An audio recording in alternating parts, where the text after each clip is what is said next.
مسئلہ تقدیر سب سے پہلے لغت اور اصطلاح کی بحث ہے. قدر عربی زبان کا یہ لفظ جو ہے یہ اسم کے طور پر بھی مستعمل ہے اور فعل کے طور پر بھی، اور اس کا صحیح ترین مفہوم اردو میں ادا کرنا مشکل ہے. انگریزی کا لفظ بہت اس کو آسانی سے واضح کرتا ہے. ویلیو، قدر، اس معنی میں اردو میں مستعمل ہے. قدر و قیمت، فلاں شے کی قدر و قیمت کیا ہے، قدر، ویلیو. اور جب فعل کی شکل میں یہ آئے گا تو ٹو ایویلیویٹ، کسی شے کی قدر کا تعین، کسی شے کی قدر و قیمت کو معین کرنا. اب یہ جب ثلاثی مجرد سے آتا ہے قدر یقدر، اس کے معنی ہوتے ہیں قادر ہونا، قابو یافتہ ہونا، کسی شے پر قابو یافتہ. اس سے اس میں فاعل قادر ہے، قادرن، قابو یافتہ، قدرت رکھنے والا. صفت مشبہ بنتی ہے قدیرن، اور اس میں فاعل اور صفت مشبہ میں فرق یہی ہے کہ جب وہ کیفیت فاعلی دائمی ہو جائے، مستقل ہو جائے، تو وہ صفت مشبہ کے درجے میں آ جاتی ہے. اور یہی صرف ایک نقطے کے طور پر عرض کر رہا ہوں کہ ہمارے ہاں ایک لفظ تو بہت بڑی گالی ہے، عامر. عامر گالی ہے، حالانکہ یہ اس میں فاعل ہے. امیر اسی سے صفت مشبہ ہے اور اس کو ہم اچھے سنس میں استعمال کرتے ہیں. لیکن یہ کہ وہ عامر کے جو کا مفہوم جو ہے وہ جدید جو ہمارے تصورات ہیں، حقوق انسانی اور جمہوریت اور بندوں کی گنتی کرنا، بندوں کو گنا کرتے ہیں، تولا نہیں کرتے، اس کے حوالے سے عامر کا لفظ گالی بن گیا. حالانکہ امیر در حقیقت اسی سے صفت مشبہ ہے. اس سے مقدار، مفعال کے وزن پر اس میں اعلیٰ بنا. وہ شے جس سے تعین ہوتا ہے، مقدار کتنی ہے، 1 من ہے، 2 من ہے، 3 من ہے، اس کے حوالے سے بھی آپ کسی کی ایویلیویشن میں فائدہ حاصل کرتے. اور پھر اس کی جمع مقادیر ہے. یہ چونکہ آج کی حدیثوں میں بھی یہ لفظ آئے گا مقادیر کا، اسے یہاں نوٹ کر لیجئے. اب باب تفعیل سے ہے تقدیر. قدر یقدر تقدیرا،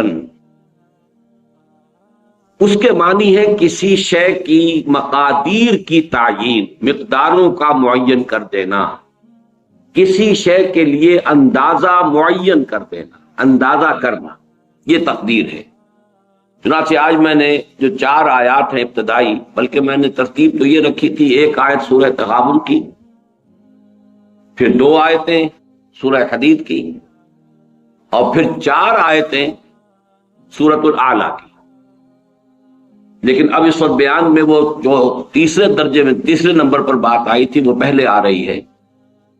اور ان میں مشترک یہ ہے کہ مسبحات شمار ہوتی ہیں. وہ بھی 5 مسبحات ہیں، حدید سے شروع ہو کر. کیوں چینج کر رہے ہو اس کو آواز؟ پہلے ٹھیک تھی.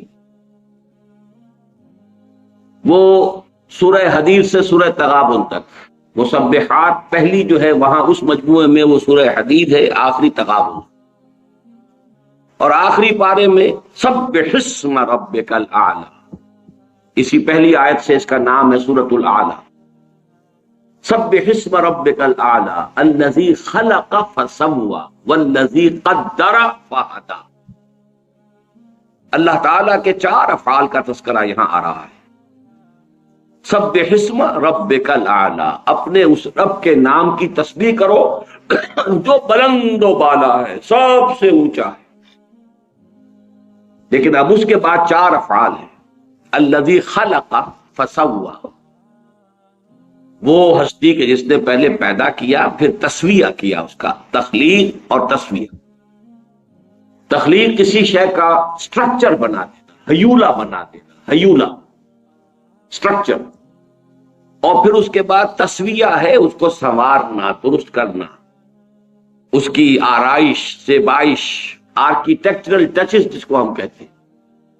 تو اللہ تعالیٰ کی تخلیق کے بھی یہ 2 مرحلے ہیں، الذی خلق فسوی والذی قدر. تیسرا مرحلہ ہے ہر شے کا ایک اندازہ معین کر دیا ہے. یہ اس کی تقدیر ہے. کس معنی میں؟ ایک تقدیر ہے نو کی. انسان اگرچہ اشرف المخلوقات ہے لیکن اڑ نہیں سکتا. مچھر فقیر ترین مخلوقات میں سے ہے، مکھی اڑ رہی ہے. یہ اس کی تقدیر نوعی ہے. ہر سپیشیز کے لیے اللہ نے ایک اندازہ مقرر کر دیا، اس سے وہ باہر نہیں جاتا. ہر چیز کے لیے لمٹس، ہر چیز کے اندازے. تو اس انداز میں نے ایک مثال دی، زیادہ کا وقت نہیں ہے اس وقت. تو پہلے ہے تخلیق، پھر ہے تسویہ، والذی قدر، پھر ہر شے کے اندازے معین کر دیے. والذی قدر فہدا، پھر راستہ کھول دیا، ہدایت دے دی، اب چلو. اب اس میں اپنی جولان گاہ ہے، اس میں اپنی نیکی یا جو بھی بدی تمہارے اندر ہے اس کو بروئے کار لاؤ. آئے یہ گوئے ہے اور یہ میدان گوئے ہے، تمہاری یہ لیمیٹیشنز ہیں، یہ شاکلہ ہے، یہ تو معین ہے. لیکن یہ ہم نے میدان کھول دیا ہے. اپنے اس شاکلہ کے اندر اندر جتنی کچھ بھی تم نیکی کما سکو کماؤ، یا جو بدی کے انبار اپنے کندھوں پر لادنے اٹھا دو. تو یہ چار الفاظ ذہن میں رکھیے. یہاں تقدیر قدر، سبح اسم ربک الاعلی الذی خلق فسوی والذی قدر فہدی والذی یخرج المرعی. وہ اب آگے بات لمبی چلے گی. تو یہ لغت اور اصطلاح کی بحث یہاں ختم ہوئی. اسی کا دوسرا حصہ عقائد و کلام جو ہیں. یہ عقائد و کلام جو ہیں اس کی بھی ایک ترتیب نوٹ کر لیجئے، اور اس کے لیے بہترین شعر ہے اکبر الہٰبادی کا. جہاں ہستی ہوئی محدود، لاکھوں پیج پڑتے ہیں، عقیدہ عقل منطق سب کے سب آپس میں لڑتے ہیں. ایک ہستی لامحدود ہے اللہ، ایک ہستی محدود ہے. وہ محدود مائکروسکوپک بھی ہو سکتی ہے، الٹرا مائکروسکوپک بھی ہو سکتی ہے محدود، وہ محدود کائنات بھی ہو سکتی ہے. لیکن یہ بھی لامحدود نہیں ہے. لامحدود ہستی صرف اللہ کی ہے. لیکن وہ ہستی لامحدود، اس سے، اس کے تخلیق کے عمل سے جب محدود وجود میں آئے تو اب چکر پڑ گئے بہت سے. لاکھوں پیج پڑتے ہیں. جہاں ہستی ہوئی محدود، لاکھوں پیج پڑتے ہیں. اب اس لامحدود کا محدود سے تعلق کیا ہے، یا اس محدود کا اس لامحدود سے تعلق کیا ہے؟ انائے صغیر اور انائے کبیر کا رابطہ کیا ہے؟ یہ ایبسولوٹ بینگ اور کنٹینجنٹ بینگ، نیسیسری بینگ اور کنٹینجنٹ بینگ، ایبسولوٹ بینگ اور لمیٹڈ بینگ، ان کا آپس میں رشتہ کیا ہے؟ خالق و مخلوق کا رشتہ کیا ہے؟ اب اس کو حل کرنے کے لیے علم کلام وجود میں لایا گیا. عقل منطق یہ ایک طرف، عقیدہ دوسری طرف. ان دونوں کو کوریلیٹ کرنے کے لیے، ان دونوں میں ہنگ آہنگی پیدا کرنے کے لیے علم کلام. تو وہ عقائد و کلام کی بحث میں قدریہ ہمارے ہاں ایک طبقہ وجود میں آیا. وہ لوگ جو انسان کو کلیتاً خود مختار قرار دیتے ہیں. یہ آپ کو نظر آ رہا ہے یہاں پہ اس پر اسکرین پر. احادیث میں ان کی مذمت شدت کے ساتھ وارد ہوئی، اور یہ حدیثیں ہم پڑھ چکے ہیں. جبریہ وہ لوگ جو انسان کو مجبور محض قرار دیتے ہیں. اور میں آپ کو بتا چکا ہوں کہ شاعری، ادب اور جدید سائنس سب سے بڑھ کر انسان کو مجبور محض قرار دینے میں متفق. سائنس سب سے آگے نکل گئی. جینز ہیں بھائی تمہارے، جو تمہارے آباء و اجداد سے چلے آ رہے ہیں. تم ہو کون؟ Who are you? Nothing. وہ جینز تمہارے والدین سے آئے ہیں، اور پھر اس کے اوپر کوئی تھوڑے سے جو ہے غلاف چڑھ گئے تمہاری تعلیم اور تربیت اور ماحول کے، انوائرمنٹ. بس ان دونوں کے مجموعے کا نام تم ہو. اس مغالطے میں مبتلا نہ رہو کہ میں بھی کچھ ہوں. میں کچھ نہیں. یہ سب شراب ہے، دھوکہ ہے، کوئی حقیقت ہی نہیں. شاعری میں جیسا کہ میں نے آپ کو یہ شعر سنائے، اردو زبان کے چوٹی کے اشعار میں سے میر کا شعر ہے: ناحق ہم مجبوروں پر یہ تہمت ہے مختاری کی، جو چاہیں سو آپ کرے ہیں، ہم کو آپس بدنام کیا. ہم خواب کا بیچ میں بدنام ہوتے، کر تو ہو ہی رہا ہے. اور فانی کا شعر ہے: دیکھ فانی وہ تیری تدبیر کی میت نہ ہو، ایک جنازہ جا رہا ہے گوشت پر تقدیر کے. تو اچھی طرح سمجھ لیجئے اس کائنات میں ایک کنٹرول اتنا چھایا ہوا ہے کہ کسی اور اختیار اور ارادے کو عقل تسلیم ہی نہیں کر سکتی. اس لیے کہ جہاں کوئی اور اختیار اور ارادہ آئے گا اس کا مطلب یہ کہ اس بالا تر کنٹرول میں رکھنا پڑ گیا. جہاں وجود کسی بھی وجود کے حقیقی ہونے کا تصور آئے گا کہ حقیقتاً کوئی شے موجود ہے، وہاں اللہ کے وجود مطلق میں کی نفی ہو جائے گی. وہی لاکھوں پیج پڑتے والی بات. بہرحال سائنس، ادب، فلسفہ یہ سب جبریت کی طرف لاتے ہیں، اور ہمارے جو کلامی نظریات تھے ان میں سے مرجیہ وہ ہے کہ جنہیں بس یہ کہ کسی عذاب ثواب کا کوئی وہ نہیں ہے، کوئی عذاب کا کوئی سوال ہی نہیں، امید ہی امید ہے. اس لیے کہ جب مجبور ہے تو سزا کائے کی دے گا. جو کچھ کر رہے ہیں ہم اس کے جبر کی وجہ سے کر رہے ہیں، سزا کا کوئی سوال.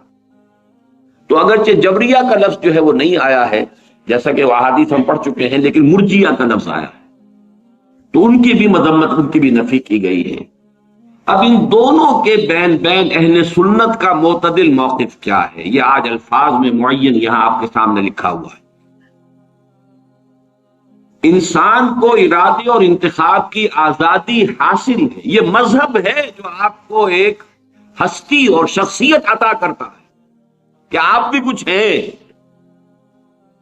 سائنس نفی کرتی. وہ تو وہی لطیفہ وہ ملا نصر الدین کا کہ 200 سیر قیمہ لے کر آئے تھے کہ ذرا کباب بنانا، اہلیہ کو دیا، خود چلے گئے کہیں کام باہر. اہلیہ کے کہیں اپنے میں کیسے رشتہ دار کو آ گئے، انہوں نے سب پکا پکو کے کھلا دیا. اب آئے ملا نصر الدین تو بھائی وہ ذرا کباب بنا کے لاؤ، کہ وہ تو سب بلی کھا گئی، سارا کھا گئی، سب کھا گئی. بلی کو پکڑ کے تولا تو وہ بھی 2 سیر. کہ اگر یہ بلی ہے تو وہ کباب کہاں ہے، اور یہ اگر کباب ہے تو بلی کہاں ہے. اگر قدرت کاملہ محیطہ قاہرہ هو القاہر فوق عبادہ، صرف قادر نہیں، قاہر. یہ بھی لفظ شاید گالی لگے آپ کو، معاذ اللہ. قل هو القادر فوق عبادہ، قل هو القاہر فوق عبادہ. وہ قادر ہی نہیں، قاہر ہے. اللہ کی ہستی قاہر، اس کے ساتھ کہاں رہ جائے گا ارادہ. تو واقعہ یہ ہے کہ مذہب اس بات کرتا نہیں تم ہو، تمہارا ایک وجود ہے، تمہارا ایک آزادی ہے، چوائس ہے، تمہارا اپنا انتخاب ہے، تمہارا اپنا اختیار ہے، کتنا ہی کم ہو ہے. اور اسی کی بنیاد پر وہ مکلف اور جواب دہ ہے، رسپانسبل اینڈ اکاؤنٹیبل. اگر آزادی نہ ہو تو اکاؤنٹیبلٹی کا سوال نہیں، رسپانسبلٹی کا سوال نہیں. لیکن ایک جانب اس کے کسی بھی ارادے کا پورا ہونا بالکل یا اللہ کے اذن اور اس کی توفیق و تیسیر پر منحصر ہے. ارادہ آپ نے کیا، اس کا پورا ہونا آپ کے اختیار میں نہیں ہے، ارادہ کر دینے کا اختیار آپ کو تھا. اب ظاہر بات ہے کہ اس میں نہ معلوم کتنے فیکٹرز ہوں گے. There's many a slip between the cup and the lip. ارادہ تو آپ نے کیا ہے، خارجی عوامل ہو سکتے ہیں، مادی عوامل ہو سکتے ہیں. کوئی شخص طاق میں بیٹھا ہوا ہے کہ آپ کا ارادہ پورا نہ ہونے دے، کوئی اور قوت ہے کہ جو رکاوٹ ڈال رہی ہے. اور سب سے اوپر یہ کہ اللہ کا اذن نہیں، اللہ کی تیسیر نہیں، اللہ کی توفیق نہیں، تو یہ وجود میں آ ہی نہیں سکتا. گویا انسان صرف کاسب اعمال ہے، خالق اعمال نہیں ہے. یہ الفاظ ہیں کہ جو اہل سنت کے اعتبار سے بہت اہم ہے. کسب ہے کمائی. میں نے نیکی کا ارادہ کیا، بس میری کمائی ہو گئی. اب نیکی کا یہ ارادہ پورا ہو، یہ اللہ کے اذن پر، تیسیر پر، تائید پر، توفیق پر، حالات کی موافقت پر، عناصر کی موافقت پر. اور یہ عناصر یہ بھی اللہ کے قبضہ قدرت پر ہے، دار و مدار اس پر. تو اعمال کا خلق ہونا، واللہ خلقکم وما تعملون، اللہ ہی نے تمہیں بھی پیدا کیا ہے، تمہارے اعمال کو بھی پیدا کیا. تم اپنے اعمال کے خالق نہیں. لیکن چونکہ اس میں ابتدائی ارادہ تمہارا تھا، ابتدائی جو ہے چوائس تمہارا تھا، قاسم ہو گئے، نیکی تم نے کما لی، یا بدی کا جو بھی ہے تمہارے اوپر وبال آ جائے۔ اور دوسری جانب انسان کے کسب کی جولان گاہ اس کی خلقت اور جبلت اور تعلیم و تربیت سے وجود میں آنے والے شاکرہ کے دائرے میں محدود ہے، یعنی آپ نے چوائس بھی کیا، اللہ کا اذن بھی آ گیا، اس سب کے باوجود اللہ نے آپ کے گرد جو ایک شاکلہ بنا رکھا ہے، آپ اس سے نہیں نکل سکے گے، وہ شاکلہ مستقل ہے۔ اور جیسا کہ پچھلی مرتبہ میں بیان کر چکا ہوں، یہ شاکلہ جبلت سے بنا ہے، یہ حدیثیں ہم پڑھ چکے ہیں۔ الناس و معادن کا معادن الذهب والفضہ، انسان بھی معدنیات کے مانند ہے، جیسے سونے کی معدنیات، سونے کی اور ہے، صاف کریں گے سونا بنے گا، اور چاندی کی معدنیات ہے، کتنا ہی صاف کر لے سونا تو نہیں بنے گا، چاندی بنے گی۔ اس اعتبار سے انسانوں کی بھی خلقت، یہ جس کو فارسی میں سرشت کہیں گے اور جدید سائیکالوجی کی اصطلاح میں جبلت کہیں گے، ما جبل علیہ، حدیث کے اندر بھی الفاظ یہ ہے ما جبل علیہ، اس پر جو ہے اس سے ایک شاکلہ وجود میں آ گیا ہے، اس کی بنا پر آپ جو محنت کریں گے اس کے نتائج نکل آئیں گے۔ لیکن اب اس کا ایک نتیجہ نکلتا ہے بہت اہم، ایک شخص نیکی کا ارادہ ہے، فرض کیجئے ٹنوں نیکی کما لی اس نے، ایک شخص نیکی کی ارادہ کر رہا ہے، شاید صرف ایک سیر نیکی کمائی ہے، ہماری نگاہ ظاہر بین میں وہ ایک سیر بے حقیقت ہے ٹنوں کے مقابلے میں، لیکن ہو سکتا ہے کہ جو شاکلہ تھا اس کا، اس کے اعتبار سے یہ ایک سیر جو ہے وہ بھی بہت بڑی اچیومنٹ ہو، اس کے اندر رکاوٹیں اتنی تھیں، اس کی جبلت کے اندر خامیاں اتنی تھیں، اس کی سرشت کے اندر رکاوٹیں اتنی تھیں، struggling and struggling and struggling hard، تب کہیں جا کر وہ ایک سیر اس نے جو ہے وہ کمائی کی ہے نیکی کی۔ اور ایک وہ ہے کہ جس کی جبلت میں، جس کی سرشت میں، جس کی خلقت میں آسانیاں تھیں، موجود تھیں، وہ ٹنوں بھی لے گیا ہے، تو ہو سکتا ہے اللہ کی میزان میں وہ ایک سیر ٹنوں کے مقابلے میں زیادہ وزنی ہو۔ یہ ہے نہایت پر امید بات۔ پہلا جو ہے وہ پر امید معاملہ کیا ہے کہ ہم ہیں، ہماری نفی نہیں ہے، میرا چوائس، میری مرضی، میری پسند، اس کو بھی اول دخل ہے۔ دوسرا، میری رسپانسبلٹی جو ہے اللہ کے ہاں وہ اس مقدار پر نہیں ہوگی، بلکہ میرے شاکلہ کے اعتبار سے مجھے ایسس کیا جائے۔ اس کو 5 مرتبہ، میں پچھلی مرتبہ وہ 5 آیات آپ کو سنا چکا۔ لا یکلف اللہ نفسا الا وسعها، اللہ کسی جان کو اس کی وسعت سے زیادہ رسپانسبل، اکاؤنٹیبل نہیں ٹھہرائے گا۔ اور اللہ کا یہ بڑا، یوں سمجھیے کہ سپر کمپیوٹر جو ہے، وہ سپریم کمپیوٹر اللہ کا، اس کا ہم تصور نہیں کر سکتے۔ ہر انسان کا شاکلہ، اس میں کیا تھا، گیون کیا تھا، جینز کیا تھے، ماحول کے کیا اثرات ہوئے، اس سے شاکلہ کیا بنا، اب اس میں اس نے کیا کمائی کی۔ جیسے غزوہ تبوک کا وہ واقعہ ہے کہ بیچارے ایک غریب مزدور انصاری صحابی نے وہ کچھ تھوڑی سی کھجوریں پیش کی لا کر چندے میں، ساری رات محنت کی کسی یہودی کے باغ میں، وہاں محنت کر کے آبیاری کی، باغ کی، اور جو صبح کو کھجوریں ملی کچھ، اس میں سے آدھی گھر والوں کو دے دی، یہ دن بھر کا راشن ہے، آدھی لا کر حضور کی خدمت میں پیش کر دی۔ اب وہاں جو ایک بہت بڑا لگا ہوا تھا ایک انبار، ہر طرح کا ساز و سامان آ رہا ہے، حضور نے کہا، حالانکہ منافقین نے استہزاء کیا، جی جی جی ان کھجوروں کے بغیر تو یہ مہم سر ہو ہی نہیں سکتی تھی، کیا کہنے ان کا جو ہے وہ زہر خند جس کو ہم کہتے ہیں، اور ان کا استہزاء کا انداز تھا۔ لیکن حضور نے فرمایا ان کھجوروں کو اس پورے ڈھیر کے اوپر پھیلا دو، اللہ کی میزان میں یہ کھجوریں اس پورے ڈھیر پر بھاری۔ لا یکلف اللہ نفسا الا وسعها۔ آخری بات جو اس ایک شیٹ میں آئی ہے، ایمان بالقدر، جو ایمان کا جزو لازم ہے، یہ ہم پچھلی مرتبہ پڑھ چکے ہیں، آج میں صرف اس کا ٹائٹل آپ کو دکھا دوں گا۔ اللہ تعالیٰ کی 2 عظیم صفات، وہ عظیم صفات کیا ہیں کہ وہ علی کل شیء قدیر، اور اس میں آج میں ایک اضافہ کر کے لایا ہوں، هو القاہر فوق عبادہ، وہ اپنے بندوں کے اوپر پوری طرح مسلط. قاہر کا ترجمہ کیا کریں گے؟ قہر، قہر، چھایا. یہ نہ سمجھو کہ بکٹڑ چھوڑ دیا ہے تمہیں، معاذ اللہ. آزادی ضرور دی ہے لیکن you are within his control. اللہ تعالیٰ کی دو عظیم صفات علی کل شیء قدیر اور بکل شیء علیم کے لوازم و متضمنات کی تصدیق و توثیق ہونے کے اعتبار سے ایمان باللہ کا لب لباب ہے. اب اس پر دوسری شیٹ لے آؤ بھائی. اس کا جو ٹائٹل ہے صرف دیکھ لیجئے. یہ جو ہم پڑھ چکے ہیں، حدیثیں جو اس میں ہیں یہ ہم پڑھ چکے ہیں. ایمان بالقدر، ایمان کا جزو لا ینفع. اور اس میں حدیث جبرائیل میں نے یہاں کوٹ کی ہوئی ہے جو ام السنہ ہے. وَأَن تُؤْمِنَ بِالْقَدْرِ خَيْرِهِ وَشَرِّهِ.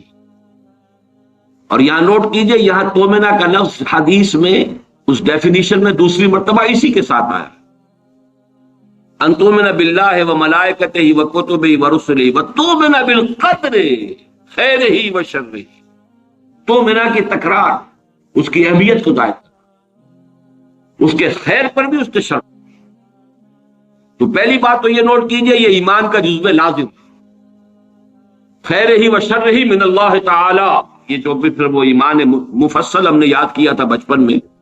خوش نصیب ہے وہ جنہیں بچپن میں یاد کرایا گیا. اور بہرحال ہینڈی کیپڈ ہے، میں بد نصیب تو نہیں کہتا، ہینڈی کیپڈ ہے وہ لوگ جنہیں بچپن میں یہ چیزیں یاد نہیں کرائی گئی. بہرحال جب بھی اس کی تلافی کرے. آمنت باللہ وملائکتہ وکتبہ ورسلہ والیوم الآخر والقدر خیرہ وشرہ من اللہ تعالی والبعث بعد الموت.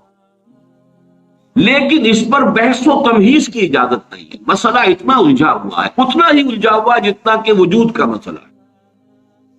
وحدت الوجود اور وحدت الشہود، اور یہ مسئلہ لا ینحل. اس لیے کہ ایک وجود مطلق ہے، ایک وجود لامحدود ہے، ایک وجود محدود ہے. ایک حادث ہے، ایک ازلی ہے، ابدی ہے، دائم ہے، قائم ہے. ایک حادث ہے اور فانی ہے. کیا ریلیشن شپ ہے بٹوین دی ٹو؟ اسی طرح کا معاملہ.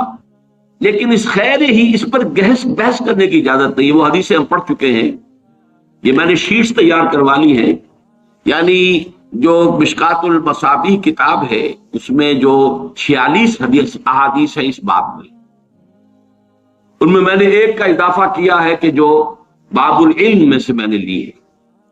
پھر ان کو میں نے مختلف تقسیم کر دیا ہے عنوانات کے اعتبار سے. ورنہ واقعہ یہ کہ جب خود میں نے پڑھنا شروع کیا، میں پچھلی مرتبہ بھی اعتراف کر چکا ہوں کہ ایک دفعہ تو میں گم ہو کر رہ گیا. لیکن جب میں نے مختلف موضوعات کی احادیث کو علیحدہ علیحدہ کر کے دیکھا تو بات کھل کی چلی گئی.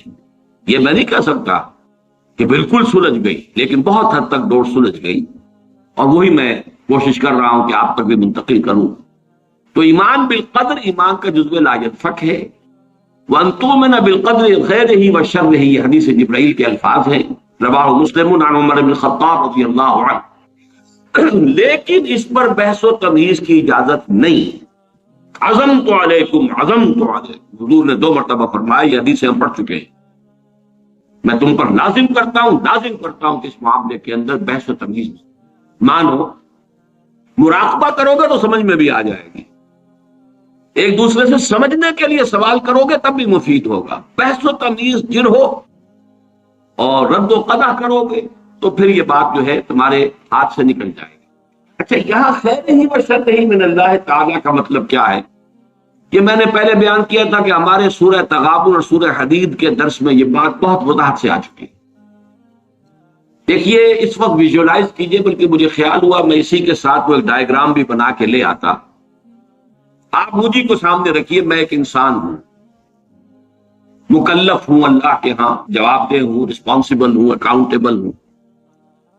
کچھ چیزیں مجھ پر وارد ہوتی ہیں. کوئی مصیبت آ گئی، کوئی تکلیف آ گئی، کوئی بیماری آ گئی، کوئی نقصان ہو گیا، کچھ ہو گیا. اب نوٹ کرنا چاہیے کہ اس کے کچھ اسباب ہوں گے، مادی اسباب ہیں یا کچھ اور لوگ ہیں. کسی نے میرے گھر کو فرض کیجئے کہ کوئی نقصان پہنچانا چاہا ہے، اس نے کام کیا ہے. کسی نے مجھے اٹھا کے پتھر دے مارا ہے. تو یہ سارے فیکٹرز ہیں. لیکن یہ شے بالفعل مجھ پر نہیں وارد ہو سکتی اگر اللہ کا اذن نہ ہو. لاکھ سارے اسباب و وسائل ہوں اور لاکھ ساری دنیا ہو. ایک حدیث میں الفاظ آتے ہیں کہ اگر جان لے حضرت عبداللہ ابن عباس علم ان الامت لو اجتمعت، کہ اگر پوری قوم جمع ہو جائے کہ تمہیں کوئی فائدہ پہنچا دے، نہیں پہنچا سکتے مگر اس بات کا جو اللہ نے تمہارے لیے طے کر دیے. اور اگر پوری قوم مجتمع ہو جائے تمہیں کوئی نقصان پہنچا دے، نہیں پہنچا سکتے. تو یہ اسباب و وسائل جو مجھ پر آ رہے ہیں ان میں جو ہے فیصلہ کنش اذن رب ہے. تو میں یہ بھی کہہ سکتا ہوں مجھ پر یہ اس کی لائی ہوئی مصیبت آ گئی، اور یہ بھی کہہ سکتا ہوں کہ اللہ کی طرف سے مجھ پر آیا، وہ خیر ہو یا شر ہو. بالقدر خیر ہی و شر ہی. بھلائی کسی نے کرنی چاہیے اس کا مجھے احسان ماننا چاہیے، اس کا مجھے شکریہ ادا کرنا چاہیے، کوئی بدلہ دے سکتا ہوں تو دینا چاہیے. یہ دنیا کا معاملہ ہو. اسی طرح کسی نے مجھے نقصان پہنچایا میں قصاص لے سکتا ہوں، قانونی طور پر مجھے اس کا حق حاصل ہے. لیکن یہ جان لیجئے کہ یہ اچھائی یا بھلائی مجھ تک نہیں آ سکتی تھی بغیر اذن رب. تو اذن رب شامل ہو گیا نا، تو میں اس کو شامل کر رہا ہوں. والقدر خیر ہی و شر ہی من اللہ تعالی. دوسری طرف میں کچھ کام کرنا چاہتا ہوں، اچھا یا برا جو بھی ہے، یا کوئی میرا منصوبہ ہے بہت بڑا. اب اس میں ایک تو میرا ارادہ ہے جو میرے اندر سے نکلا، ہزارہ عناصر ہوں گے کہ جو اس کے اندر انوالو ہوں گے، بہت سے مادی وسائل اس کے لیے درکار ہوں گے. اسباب نہ ہو جمع تو یہ کیسے کام شروع ہو سکتا ہے؟ اسباب کرے جمع، خدا ہی کا یہ کام. یہ عزم تیرا، یہ مجھے الفاظ پھر یاد آ گئے وہ اکبر الہ آبادی کے. یہ میرے دروس میں یہ اشعار بہت آئے ہیں، اب کچھ ذہن سے اوجل ہو گئے. یہ عزم تیرا سعی سے دمساز ہو کیوں کر. عزم تو ہے، عمل کیسے ہو؟ اسباب نہ ہو جمع تو آغاز ہو کیوں کر. اسباب کرے جمع، خدا ہی کا ہے یہ کام. تعلیم ہو تو خدا سے، تو دعا ہی کا ہے یہ کام. یہاں پر بھی ایک فیکٹر ابھی اکبر الہ آبادی کی نگاہ سے بھی اوجھل ہے. دیکھیے میرا ایک عزم ہے، میرا ایک ارادہ ہے، اس کے لیے کوئی مادی وسائل، کچھ لوگوں کا تعاون درکار ہے، وہ بھی اللہ کے کنٹرول میں ہے. اللہ چاہے گا تو آئے گا. پھر بالآخر کسی شے کا پورا ہو جانا آخری درجے میں پھر اللہ کے اذن کا طالب ہے. یہاں تک کہ حضور نے فرمایا کہ جو لقمہ بھی ابن آدم کے حلق سے نیچے اترتا ہے، اب وہ سارا آپ نے اس کے لیے کمائی کی، محنت کی، وہ کھانا پک گیا، آپ کی اہلیہ نے پکا لیا گھر پہ، اب یہ لقمہ اتر رہا ہے، اس وقت بھی اللہ سے اذن چاہتا ہے کہ میں اس کے حق میں غذا کا کام دوں یا زہر بن کر لڑوں. لہذا میں یہ بھی کہہ سکتا ہوں کہ یہ کام اس طرح ہو گیا، میرے کرنے سے ہو گیا، ان اسباب سے ہو گیا، ان مددگاروں کی مدد سے ہو گیا. اور یہ بھی کہہ سکتا ہوں کہ یہ کام میں نے نہیں کیا، اللہ نے کیا. صرف جو ہمیں تلقین کی گئی ہے وہ یہ ہے خیر وجود میں آ جائے تو اسے اللہ کی طرف منسوب کرو. الحمدللہ الذی ہدانا لہذا وما کنا لنہتدی لولا ان ہدانا اللہ. کل حق، کل شکر، کل تعریف اس اللہ کی جس نے ہمیں ہدایت عطا فرمائی. ہم ہرگز ہدایت نہ پا سکتے اگر اللہ ہمیں ہدایت نہ دے. غلطی ہو جائے تو اسے اپنی جانب منسوب کرو. ربنا ظلمنا انفسنا وان لم تغفر لنا وترحمنا لنکونن. شیطنت اس کے برعکس ہے، خیر ہے تو میری، میں نے کی، اور شر ہے تو اللہ تو نے کروایا. فبما اغویتنی، اے اللہ تو نے جو مجھے اغوا کیا ہے تو اب میں ثابت کر کے رہوں گا کہ یہ آدم اس اکرام و تکریم کا مستحق نہیں تھا جو تو نے اس کو عطا کر دی. یہ ہے شیطنت، شیطانیت، اور وہ ہے آدمیت. غلطی ہو، خرابی ہو، اپنی طرف منسوب کرو، اور اگر کوئی خیر ہے اللہ. اب آئیے اگلا لوگ اس جو سیکشن ہے، شیٹ نہیں. اللہ ہر چیز پر قادر بھی ہے اور قاہر بھی. یہ میں نے الفاظ آپ سے کہا تھا کہ آج میں یہ ایڈ کر کے لایا ہوں تاکہ بات اب کھل جائے. آج کوئی پہلو جو ہے میرے امکانی حد تک اس میں جو ہے مشتبہ اور خفی نہ رہ جائے.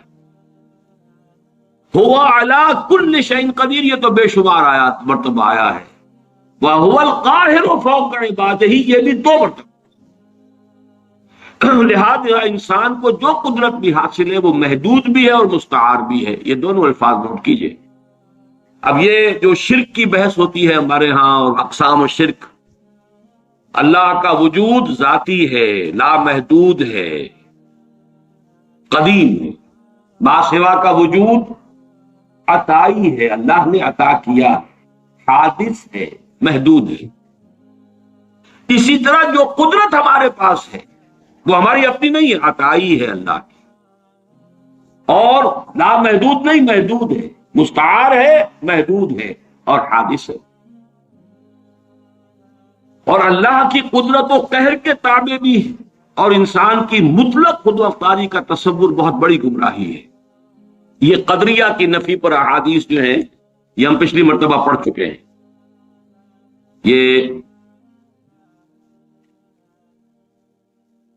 5 6 7 8 9 حدیثیں جو ہیں یہ میں نے ایک علیحدہ جمع کر دیا ہے تینوں فصلوں میں سے نکال کر، جو اس تصور کی نفی کرتے ہیں قدریہ، ہم قادر جو چاہیں کریں. جو اس مغالطے میں ہے وہ تو در حقیقت بہت ہی بڑے گمراہ اور بہت ہی بڑے ایک سراب کسی کیفیت جو ہے اس کے اندر ہے. اب آئیے تیسری شے جو ہم پڑھ چکے ہیں، قل کل یعمل علی شاکلتہ.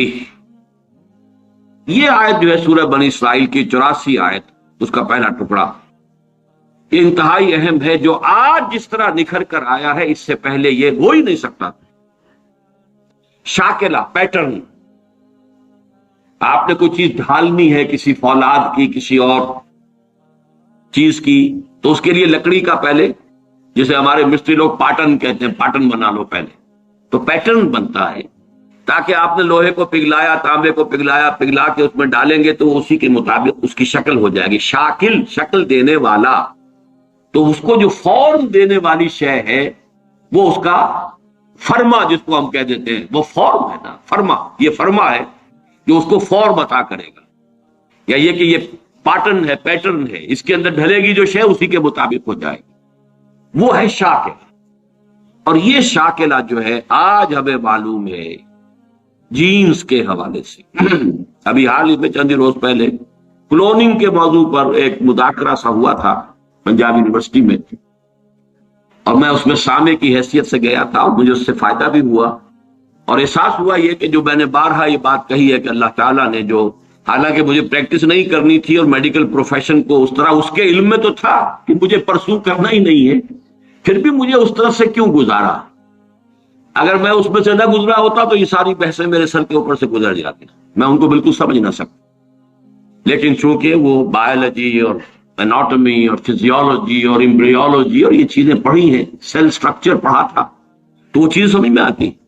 لیکن آج وہ بات شاکلہ، ہر شخص کا ایک شاکلہ ہے، انڈیویجول شاکلہ اس کا ہے. اور یہ شاکلہ بنیادی طور پر جبلت اور فطرت کے مجموعے کا نام ہے. ایک فطرت ہے، اور فطرت کا تعلق ہے انسان کے روحانی وجود سے. ایک جبلت ہے یا سرشت، فارسی کا لفظ ہے، جبلت عربی کا لفظ ہے، لیکن عربی میں اس سرشت کے لیے صحیح لفظ ہے خلقت. خلقت ایک ہماری خلقت ہے، ایک ہماری فطرت ہے. خلقت اس آب و گل کی دنیا سے ہے، پانی اور مٹی کے دنیا سے آئی ہے. خلقت یہ یہاں سے آئی ہے، فطرت وہاں سے آئی ہے. کل مولود یولد علی الفطرہ، یہ 3 حدیثیں ہیں اس میں کہ جو ہم پڑھ چکے ہیں. الناس معادن کمعادن الذهب والفضہ، وہ بھی ہم پڑھ چکے ہیں. کل مولود یولد علی الفطرہ، وہ بھی ہم پڑھ چکے ہیں. اور اہم ترین حدیث یہ ہے کہ فَإِنَّهُ يَسِيرُ إِلَىٰ مَا جُبِلَ عَلَيْهِ. اگر تم سنو کہ کسی انسان کی، تو اگر تمہیں یہ کوئی سنائے آ کر کے کوہ احد اپنی جگہ سے ٹل گیا تو مان لینا کہ ہاں یہ ہو سکتا ہے، ممکن ہے. لیکن اگر یہ کہا جائے کہ کسی شخص کی سرشت بدل گئی ہے تو کبھی نہ مان. یہ شاکلہ، اس شاکلہ کے لیے یہ 3 حدیثیں. اب آج جو لینا ہے جتنا بھی ہمارے لیے وقت ممکن ہو، تو وہ چوتھا اور آخری سیکشن ہے، اگرچہ اس کے 3 سب سیکشنز ہیں. اس کا ٹائٹل نوٹ کیجئے، اللہ کا علم کامل بھی ہے اور قدیم بھی. اور آنے واحد میں یہ الفاظ نوٹ کیجئے، کل کون و مکان اور ماضی، حال اور مستقبل سب کو محیط بھی. یہ بات اللہ کے علم کے بارے میں اچھی طرح جان لیجئے کامل اور قدیم، اس کے ساتھ ہی کل کون و مکان کو محیط، یہ اس کا یہ ایک ڈائمنشن ہے، لینتھ اینڈ بریڈتھ، وہ ڈائمنشن ہو گئی کون و مکان۔ اور مکان میں پھر تین آتے ہیں، ماضی، حال اور مستقبل، ان سب کو محیط ہے آنے واحد میں۔ لفظ آنے واحد ہے یہاں اہم ترین، ہر لحظہ ہمیشہ سے اس کا علم کامل تھا، ہمیشہ سے اس کا علم کامل ہے، کہیں اس کی اور اس کا علم جو ہے اسی کو قرآن اور حدیث میں الکتاب سے بھی تعبیر کیا گیا۔ ما اصاب من مصیبت فی الارض ولا فی انفسکم الا فی کتاب من قبل ان نبراها ان ذلک علی اللہ یسیر۔ نہیں پڑتی کوئی پڑھنے والی، نہ اس زمین میں نہ تمہاری جانوں میں، کوئی مصیبت، کوئی تکلیف دہ شے، کوئی ناخوشگوار شے، مگر وہ پہلے سے ایک کتاب میں موجود ہے، اس سے پہلے کہ ہم اسے ظاہر کریں۔ اللہ باری ہے، یہ تین اسباب بھی آئے ہیں اللہ کے ساتھ ساتھ سورہ حشر کے آخر میں، الباری، الخالق، الباری، المصور، تین الفاظ، باری، خالق، مصور۔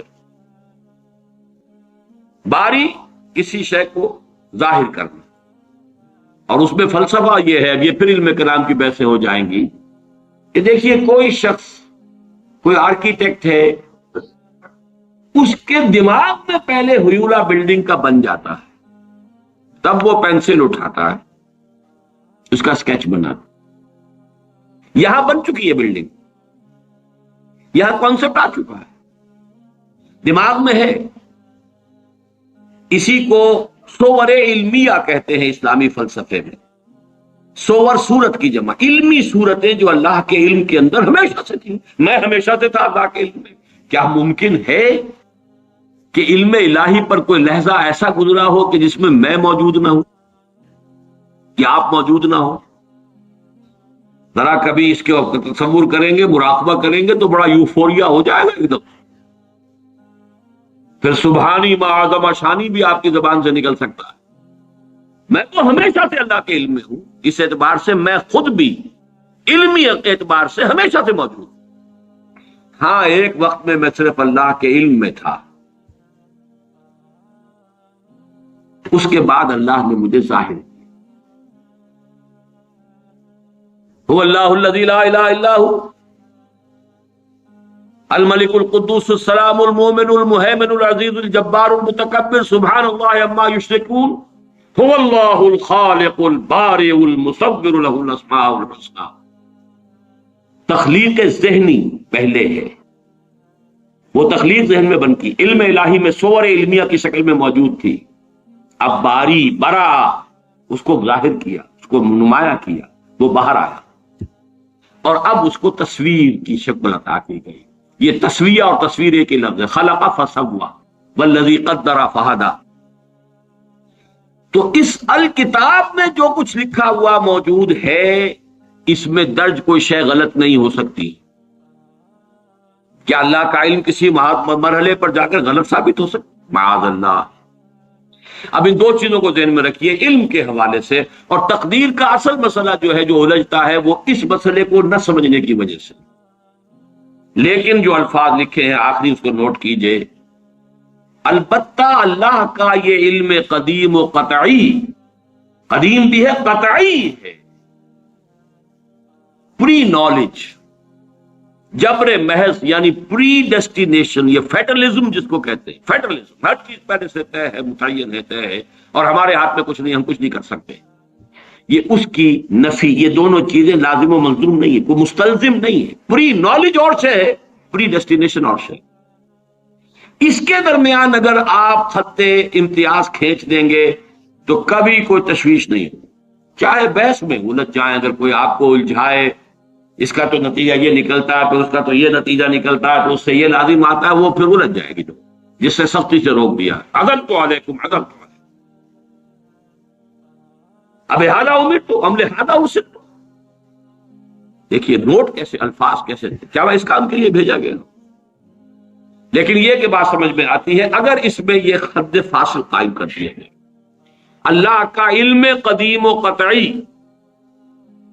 یہ پری نالج ہے، لیکن یہ پری ڈیسٹینیشن یا فیٹلزم جس کو ہم کہتے ہیں اس کو مستلزم نہیں ہے، ان دونوں کے درمیان رشتہ علیحدہ ہے۔ اس کے حوالے سے آج کچھ حدیثیں پڑھیں گے جتنی بھی آج پڑھی جا سکے۔ اس میں سے پہلی 10 حدیثیں تو ہیں کہ جو مشکات شریف میں جو باب ہے ایمان بالقدر، اس کی جو فصل اول ہے، یعنی حدیثیں یا وہ بخاری کی ہیں یا مسلم کی ہیں یا ان سب دونوں میں موجود ہیں تو متفق علیہ۔ عن عبداللہ ابن عمرو رضی اللہ تعالی عنہما، عبداللہ ابن عمرو بن العاص رضی اللہ تعالی عنہما سے مروی ہے، قال، وہ فرماتے ہیں قال رسول اللہ صلی اللہ علیہ وسلم کتب اللہ مقادیر الخلائق قبل ان يخلق السماوات والارض ب50,000 سنہ قال وكان عرشه على الماء رواہ مسلم۔ یہ حدیث پھر بھی آئے گی بعد میں 16ویں نمبر پر اگر ہم وہاں تک ہم پہنچ گئے تو، لیکن یہاں نوٹ کر لیں جو بھی نوٹ کر رہے ہوں کہ یہی مضمون اس میں بھی ہے۔ حضرت عبداللہ ابن عمر فرماتے ہیں کہ اللہ تعالیٰ نے آسمانوں اور زمین کی تخلیق سے 50,000 سال قبل تمام مقادیر لکھ دی تھی۔ وَكَانَ عَرْشُهُ عَلَى الْمَاءِ، اس کو ابھی ہم بالکل نہیں سمجھ سکتے، یہ وہ ہے کہ جس کو ہم کہیں گے کہ یہ جس کو متشابہات میں سے شمار کیا جائے۔ لیکن دیکھیے یہاں جو بات سمجھنے کی ہے موجودہ سائنس کے اعتبار سے، سائنس جہاں تک ہمیں آج لے کر گئی ہے وہ بگ بینگ ہے، تو وہ سمجھتے ہیں بس that is the beginning of the creation. That is wrong. That is the beginning of the second phase of the creation. The material world started with the Big Bang. اس سے پہلے spiritual world، عالم ارواح، عالم امر کہیں، عالم ارواح کہیں، جو کل کا کل نورانی تھا، ارواح انسانیہ، ارواح ملائکہ تو خود ہے ہی مجسم ارواح، یہ موجود تھی اور وہ نورانی ہے۔ اس کے بعد بگ بینگ کا مرحلہ آیا، اس کے بعد میٹیریل ورلڈ، سماوات والارض جس کو قرآن کہتا ہے وہ ورلڈ آف میٹر۔ تو ورلڈ آف میٹر کی کریشن کے آغاز سے 50,000 سال قبل اس ورلڈ آف میٹر کی ساری میٹیریلز اور اس کی کوانٹیٹیز اللہ نے معین کر دی تھی۔ یہ مفہوم اور بات بالکل واضح ہے۔ اللہ کی قدرت، اس کی خلاقی، اس کی قہاری، اس کا یہ منطقی تقاضا، اس کا علم محیط، وہ ڈیزائن پورا اس کا بن چکا ہوا تھا، تبھی تو اس نے بنایا ہے۔ اس کے اندر تمام مقادیر معین تھی۔ اسی لیے میں نے کہا تھا یہ مقادیر کا لفظ جو ہم نے آج پہلی شیٹ جو آپ نے دیکھی تھی، مقدار قدر ہی سے بنا ہے، یہ اس میں اعلیٰ اور اس کی جمع مقادیر۔ دوسری حدیث وعن ابن عمر رضی اللہ تعالی عنہما قال قال رسول اللہ صلی اللہ علیہ وسلم کل شیء بقدر حتى العجز والکیس۔ ہر شے، حضرت عبداللہ ابن عمر رضی اللہ تعالی عنہما فرماتے ہیں کہ حضور نے ارشاد فرمایا کہ ہر شے ایک اندازے کے مطابق معین ہو چکی ہے، یہاں تک کہ کسی کا عاجز ہو جانا۔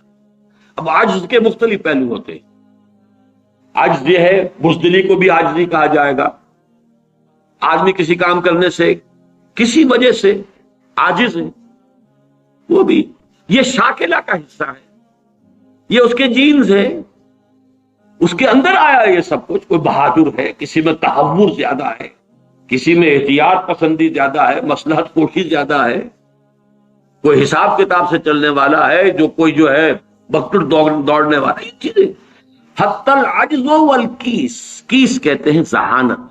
الکیس من دان نفسہ وعمل لما بعد الموت، کیس، یہ باب، یہ اصل میں صفت مشبہ بن گیا، کیسن فعیل کے وزن پر، کیسن جس میں ذہانت فطانت بہت ہو۔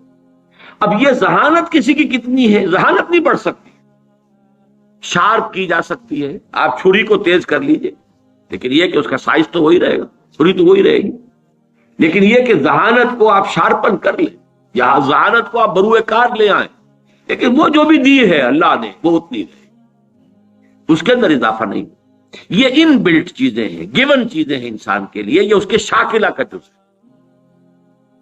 تیسری حدیث وعن ابی ہریرہ قال، اور یہ جو روایت تھی یہ بھی امام مسلم کی تھی، اور تیسری بھی امام مسلم کی ہے۔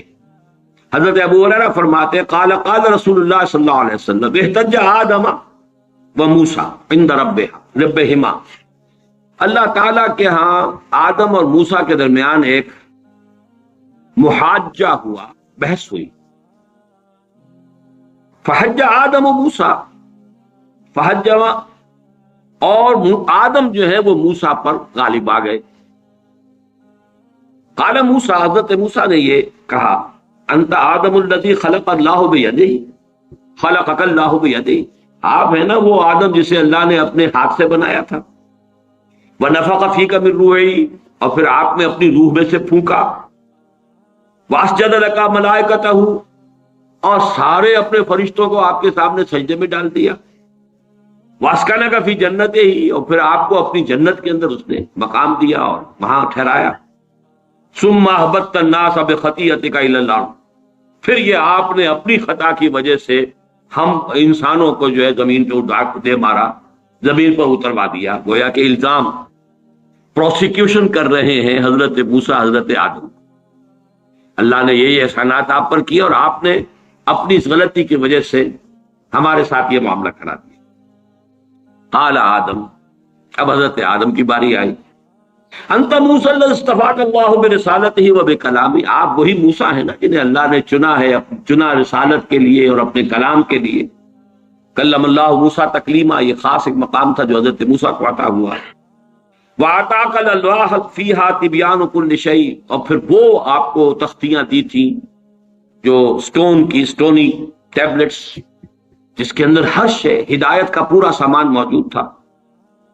وَقَرَّبَكَ نَجِيًّا وَقَرَّبْنَاهُ نَجِيًّا، یہ قرآن مجید میں ہے، اور آپ کو قریب کیا تھا گفتگو کرنے کے لیے، کوہ طور پر بلایا، براہ راست مکالمہ کیا۔ فَبِكَمْ وَجَدْتَ اللَّهَ كَتَبَ التَّوْرَاةَ قَبْلَ أَنْ أُخْلَقَ، تو تم نے کیا دیکھا، تورات میں کیا پڑھا کہ کائنات کی تخلیق سے کتنا عرصے پہلے اللہ نے تورات لکھ دی تھی؟ قال موسیٰ 40 عاما، تورات میں ہوگا کہیں یہ کہ تورات اللہ نے کائنات کی تخلیق سے 40 برس پہلے لکھ دی۔ قال آدم، پھر حضرت آدم نے فرمایا فَهَلْ وَجَدْتَ فِيهَا وَعَصَىٰ آدَمُ رَبَّهُ فَغَوَىٰ، اس میں آپ نے یہ آیت بھی پڑھی کہ نہیں پڑھی کہ آدم نے اپنے رب کی نافرمانی کی اور وہ راہ ہدایت سے عارضی طور پر وہ گویا کہ منحرف ہو گئے؟ قال نعم، موسیٰ نے کہا ہاں یہ تو میں نے پڑھی۔ قال فتلومنی علی ما عملت عملا كتبه الله على ان اعمله قبل ان يخلقني ب40 سنة، تو اب کیا آپ مجھ پر الزام لگا رہے ہیں اس چیز کے لیے کہ جو اللہ نے لکھ دی تھی میری تخلیق سے بھی 40 برس قبل؟ اخلقہ ہے یہاں پر، اخلقہ، جبکہ میں پیدا کیا جاؤں۔ قال رسول اللہ صلی اللہ علیہ وسلم حج آدم موسیٰ، تو حضرت حضور نے فرمایا کہ حضرت آدم جو ہے وہ بازی لے گئے حضرت موسیٰ پر۔ اب یہاں پہ جو لفظ میں چاہتا ہوں خاص طور پر نوٹ کر لیں، اس حدیث میں کئی سوالات اٹھ کھڑے ہوتے ہیں ذہنوں میں، وہ لفظ کتاب ہے، کتب، یہ کتاب ہے اللہ کا وہ علم قدیم، اس کو اسی کے حوالے سے، اسی دروازے سے اس حدیث میں داخل ہوں گے تو کوئی اشکال نہیں، اور اگر ادھر ادھر کہیں بھٹک جائیں گے تو پھر یہ کہ اس سے نکلنا نصیب نہیں ہوگا۔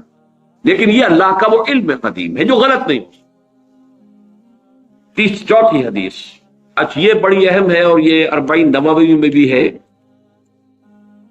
اور اس میں وہ بات واضح ہو جائے گی کہ فطرت کی جڑ کیا ہے اور خلقت کی جڑ کیا ہے۔ وعن ابن مسعود رضی اللہ تعالی عنہ، حضرت عبداللہ ابن مسعود سے مروی ہے، قال حدثنا رسول اللہ صلی اللہ علیہ وسلم وهو الصادق المصدوق، وہ فرماتے ہیں کہ ہمیں بتایا اللہ کے رسول صلی اللہ علیہ وسلم نے، اور نوٹ کرو وہ صادق ہیں، مصدوق ہیں، صادق ہیں، سچے ہیں، مصدوق ہیں کہ ان کی سچائی پر خود اللہ گواہ ہے۔ اچھا یہ کیوں کہنے کی ضرورت پیش آئی؟ کسی عام طور پہ شاید میرے علم میں تو نہیں کہ کسی اور حدیث سے پہلے یہ الفاظ ہوں، اس لیے کہ اس میں جو امور آ رہے ہیں وہ عام ذہن انسانی اس کو ذرا قبول کرنے سے تھوڑا سا ہچکچاتا ہے، رکتا ہے، تو اس لیے ایمفیسائز کیا وَهُوَ الصَّادِقُ الْمَصْدُوقُ۔ وہ کیا بتایا حضور نے؟ اَنَّ خلق احدکم یجمع فی بطن امہ 40 یوما، تم میں سے ہر شخص کی خلقت اس کے ماں کے پیٹ میں 40 دن ہوتی ہے، نطفتن 40 یوما نطفتن، وَيَكُونُ عَلَقَةً مِثْلَ ذَلِكَ، اسی طریقے سے پھر وہ علقہ کی صورت میں ہوتی ہے، ثم يكون مضغة مثل ذلك، پھر اتنا ہی عرصہ اس کا مضغہ کی ایک سٹیج ہے، ثم يبعث الله اليه ملكا باربع كلمات، پھر اس کو اللہ تعالیٰ اس کے پاس بھیجتا ہے، یعنی یہ 120 دن 4 مہینے، اس کے بعد نفخ روح ہوتی ہے، اور اس نفخ روح کے ساتھ ہی وہ جو علم الہی کی کتاب قدیم ہے اس میں جو اس شخص کا کھاتا ہے پرٹیکولر، اس کا پرسنل لیجر جو ہے وہ اس کی پوری کاپی جو ہے وہ وہاں پر درج کر دی جاتی ہے۔ تو اللہ تعالیٰ بھیجتا ہے، یا یہیں سے بعض فقہا نے یہ مسئلہ نکالا ہے کہ 120 دن تک 4 مہینے تک جو جنین ہوتا ہے رحم مادر میں، اس پر انسان کا اطلاق نہیں ہو سکتا، وہ حیوان انسان تو ہے صرف، ابھی انسان نہیں ہے، انسان اس وقت مکمل ہوگا جب روح پھونکی جائے گی، اور وہ 120 دن کے بعد۔ ثم يبعث الله اليه ملكا، پھر اللہ تعالیٰ بھیجتا ہے اس کی جانب ایک فرشتے کو، باربع کلمات، 4 باتوں کے ساتھ، فیکتب له، اب یہاں پہ کتاب کے لفظ کو پھر نوٹ کر دیجئے، میں سمجھتا ہوں بڑا مناسب لفظ زبان پر آ گیا کہ وہ جو ایک بڑا وہ سپریم کمپیوٹر ہے، اس میں جو بھی کھاتا ہے پرسنل اس شخص کا، اس انڈیویجول کا، جو فلاں تاریخ کو فلاں جگہ پر وہ 120 دن کا جنین بن جائے گا، اس کا کھاتا وہاں سے لا کر منتقل کر دیا جاتا ہے، اور یہ ہمارے وجود میں پیوست کر دیا جاتا ہے۔ یہ بھی نوٹ کریں، یہ سورہ بنی اسرائیل میں ہے، سورہ بنی اسرائیل میں جہاں شاکلہ کا لفظ آیا آخر میں جا کر، شروع میں یہ بھی ہے کہ ہر شخص کا وہ جو نام اعمال ہے وہ اس کی گردن میں کہیں کوئی جگہ ہے، کوئی مائکروسکوپی بھی کوئی الٹرا مائکروسکوپک ہوگی کہ جس کے اندر وہ فی عنقہ ونخرج له یوم القیامت کتابا یلقاہ منشورا وکل انسان الزمناہ طائرہ فی عنقہ ونخرج له یوم القیامت کتابا یلقاہ منشورا۔ تو یہ کہیں وہ ہے کھاتا، جیسے کہ دل میں روح ہے جسے ہم نہیں جانتے، وہ ہمارے ڈسیکشن میں، ہمارے مطالعے میں، ہمارے جو حواس مادی ہے ان کی گرفت میں نہیں آتی ہے، اسی طریقے سے گردن میں کہیں انسان کے کوئی شے ہے کہ جہاں پر کہ وہ ہمارا وہ کھاتا جو ہے اس مکمل کتاب الہی، وہ جو اس کا علم الہی جو قدیم ہے اور قطعی ہے، اس سے اس کی پرسنل جو ہے وہ کھاتا وہ آ کے یہاں پہ درج کیا جائے۔ باربع کلمات فیکتب عملہ، یہ بھی لکھ دیتا اس کا عمل کیا ہوگا، یہ وہی علم اللہ کا علم، یہ کیا کرے گا، واجلہ، اور اس کی مدت دنیا میں کتنی ہے وہ بھی طے ہو جائے گی، یہاں رہنا کتنا ہے، 60 برس یا 60 دن یا 60 گھنٹے، یہ سب طے ہو جائے گا۔ ورزقہ، ملنا اسے کیا ہے، وشقی اور سعید، یہ بھی کہ بالآخر یہ شقی رہے گا یا سعید رہے گا، شقی بدبخت نتیجے کے اعتبار سے، یا یہ کہ سعید ہوگا صاحب سعادت کامیاب۔ ثم ينفخ فیہ الروح، اچھا نوٹ کیجئے، یہ جو اس کا پرسنل لیجر جو ہے، اس کی کاپی جو اس کے اندر لٹھی کر دی گئی ہے، چپکا دی گئی ہے، کہیں انسرٹ کر دی گئی ہے، یہ نفخ روح سے پہلے۔ ثم ينفخ فیہ الروح، وہ فرشتہ، اس لیے کہ اس کا سارا تعلق جو ہے اس باڈی سے، اس کی یہ ساری جو بھی شاکلہ ہے وہ اس باڈی سے ہوتا ہے، روح فطرت ہے وہ بعد میں آ رہی ہے، وہ تو بعد میں اس کو دی جا رہی ہے۔ اس کی وہ آزاد شخصیت، آزاد چوائس، وہ اس فطرت کی بنا پر ہے۔ ثم ينفخ فيه روح، پھر وہ فرشتہ اس میں روح پھونک دیتا ہے۔ فوالذی لا الہ غیرہ، تو اس اللہ کی قسم، اس ہستی کی قسم جس کے سوا کوئی الہ نہیں، ان احدکم لیعمل بعمل اہل الجنۃ حتی ما یکون بینہ وبینہا الا ذراع، تم میں سے کوئی شخص اہل جنت کے سے عمل کرتا رہتا ہے یہاں تک کہ، اب یہاں میں ایک الفاظ کا اضافہ کر رہا ہوں بات کی وضاحت کے لیے، اس کو بریکٹ میں سمجھیے، بظاہر دیکھنے والوں کے نزدیک اس کے اور جنت کے درمیان بس ایک ہاتھ کا فاصلہ رہ جاتا ہے۔ فَيَسْبِقُ عَلَيْهِ الْكِتَابُ، کہ اس پر پھر وہ جو نوشتہ تھا، اس میں تو لکھا تھا شقی، پھر اچانک اس کی زندگی میں انقلاب آتا ہے اور اس کے اوپر وہ نوشتہ جو ہے اللہ کا، علم الہی کا، جو غلط نہیں ہو سکتا، اس کا ظہور ہوتا ہے۔ فَيَعْمَلُ بِعَمَلِ أَهْلِ النَّارِ فَيَدْخُلُهَا، پھر وہ جہنمیوں کے سے کام کرنے شروع کر دیتا ہے اور اس میں داخل ہو جاتا ہے۔ ابھی میرا خیال ہے کہ سال، 1.5 سال یا 2 سال ہو گئے ہیں، ہماری جو تنظیم اسلامی آزاد کشمیر کو ہم نے ایک علیحدہ حلقہ آٹونومس بنایا ہے، اس کے جو امیر ہیں سید مظفر حسین ندوی، بہت بڑی بزرگ شخصیت ہیں، بڑی علمی شخصیت ہیں، انہوں نے وہاں کی ایک بڑی سیاسی شخصیت سے یہ بات کہی۔ انہوں نے مجھے خود بتایا کہ کچھ لوگ تو ہوتے ہیں کہ جن کی جوانی اور اس کے بعد کے دن بڑے برے گزرتے ہیں آوارگی میں، پھر رفتہ رفتہ بڑھاپے کے آس پاس آ کے پھر وہ کچھ نیکی کی طرف مائل، توبہ تلہ کر کے پھر وہ کچھ اچھے راستے پہ آ جاتے ہیں۔ کچھ لوگ الٹے ہوتے ہیں کہ وہ پہلے بڑے نیک، بہت صالح، بہت اچھے، بہت محتاط، بہت متقی، لیکن یہ کہ آخری عمر میں آ کے تو ان کا حال جو ہے بدل جاتا ہے اور پھر وہ بالکل مختلف شخص بن جاتے ہیں، اور ان دوسروں میں سے آپ بھی ایک ہیں۔ اور یہ ایک بہت بڑی شخصیت آزاد کشمیر کی، جن سے یہ کہا سید مظفر حسین ندوی، اس لیے کہ وہاں ان کا ایک بڑا اونچا مقام ہے، وہ تعلیمات دینی کا جو پورا محکمہ ہے اس کے بھی انچارج رہے ہیں، اور بھی ندوے کے فارغ التحصیل ہیں۔ مولانا علی میاں اور مولانا مسعود عالم ندوی مرحوم، ان دونوں کے نہایت چہیتے شاگرد۔ بہرحال یہ اسی طرح کا فنومینن ہے جو اس حدیث میں آ رہا ہے۔ وَإِنَّ أَحَدَكُمْ لَيَعْمَلُ بِعَمَلِ أَهْلِ النَّارِ، اور تم میں سے کسی شخص کا معاملہ یہ بھی ہو سکتا ہے کہ وہ عمل کرتا ہے اور کرتا رہتا ہے جہنمیوں کے سے، حتیٰ مَا يَكُونَ بَيْنَهُ وَبَيْنَهَا إِلَّا ذِرَاعٌ، یہاں تک کہ اس کے اور جہنم کے درمیان دیکھنے والوں کو نظر یہ آ رہا ہے کہ یہ تو اب پاؤں لٹکائے بیٹھا ہے گور میں اور ابھی تک اس کے لچھن بدلے نہیں ہیں۔ فَيَسْبِقُ عَلَيْهِ الْكِتَابُ، لیکن وہ نوشتہ اللہ کا، وہ جو ایک علم خدا بندی کے اعتبار سے وہ تو شقی تھا یا سعید تھا۔ فَيَعْمَلُ بِعَمَلِ أَهْلِ الْجَنَّةِ فَيَدْخُلُهَا، تو وہ اب اہل جنت کے سے کام کرتا ہے اور جنت میں داخل۔ یہی حدیث جو ہے آگے چل کر اسی مضمون کی حدیث نمبر 17 میں بھی آئے گی، اسی مجموعے کے اندر، اگر ہم وہاں تک پہنچ گئے۔ اب یہ حدیث جو ہے اس اعتبار سے متفقن علیہ، پہلی حدیث آئی ہے متفقن علیہ اس باب میں۔ پہلی 3 حدیثیں جو ہے وہ 3 پڑھی ہیں، کتنی پڑھی ہم نے پہلے؟ 1 2 3، یہ چوتھی حدیث ہے اور یہ ہے متفقن علیہ، باقی 3 کی 3 صرف صحیح مسلم کی تھی، اور بڑی عظیم حدیث ہے، بہت عظیم حدیث۔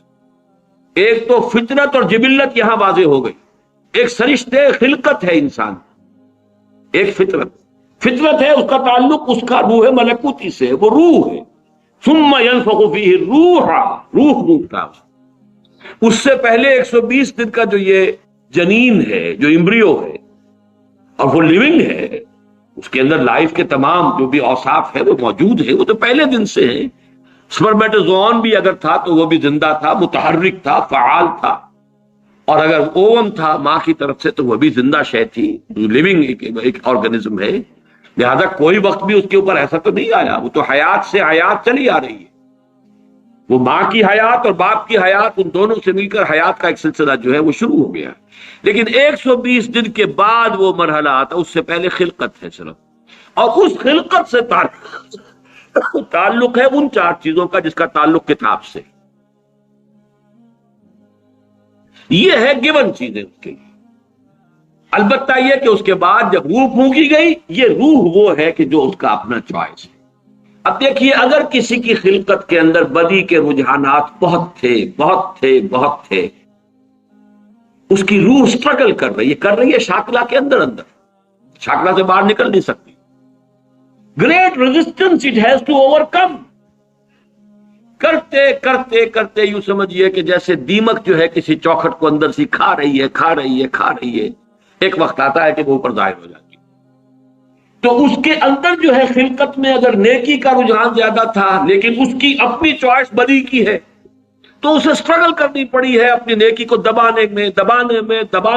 اس وقت تک نیکی ظاہر ہو رہی ہے، لیکن بالآخر وہ کامیاب ہو جاتا ہے، اس لیے کہ وہ شقی تھا، اور آخر میں وہ دیمک جو ہے شقاوت کی وہ ظاہر ہو جاتی ہے۔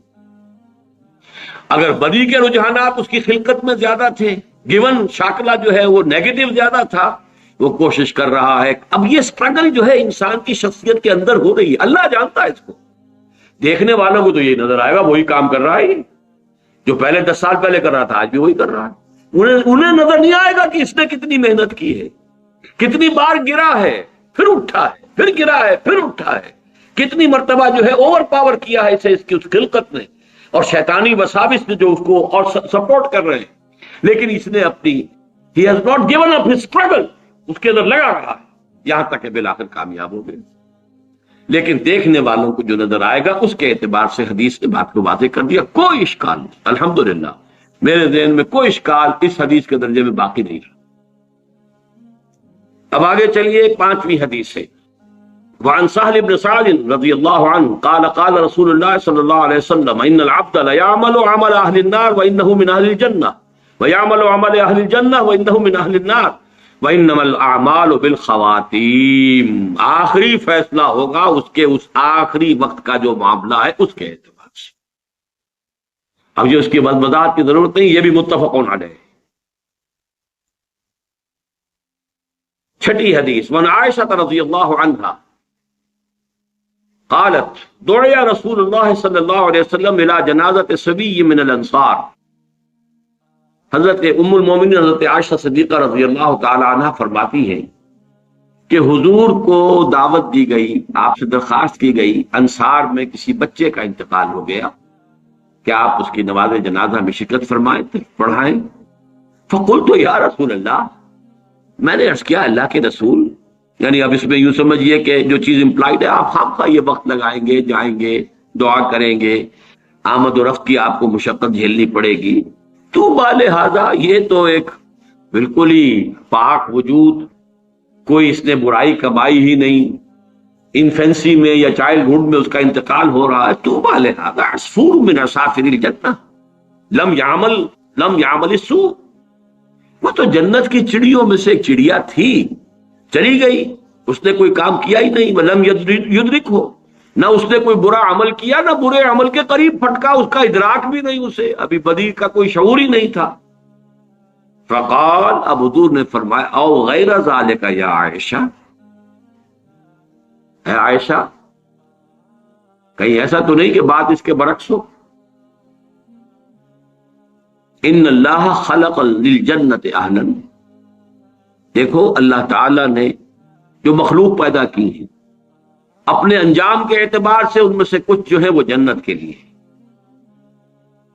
خلقہم لہا وہم فی اصلاب آبائہم، اگرچہ وہ ابھی اپنے باپوں کی پیٹھوں میں صلب میں ہوتے ہیں، تب بھی ان کے بارے میں علم خداوندی میں کچھ طے ہے۔ وَخَلَقَ لِلنَّارِ أَهْلًا خَلَقَهُمْ لَهَا وَهُمْ فِي أَصْلَابِ آبَائِهِمْ۔ اسی طریقے سے چاہے ابھی کچھ لوگ اپنے والدین، اپنے آبا دادا کی ابھی پشت کے اندر ہی ہے، ابھی وہ باپ تک بھی منتقل نہیں ہوا ہے، لیکن یہ کہ اللہ کے لیے ہم نہیں کہہ سکتے کہ کس کا کیا انجام ہے، یہ ہمارے علم کی بات نہیں ہے، یہ اللہ تعالیٰ کی علم خداوندی۔ ہمارا کام شریعت کا کیا ہے؟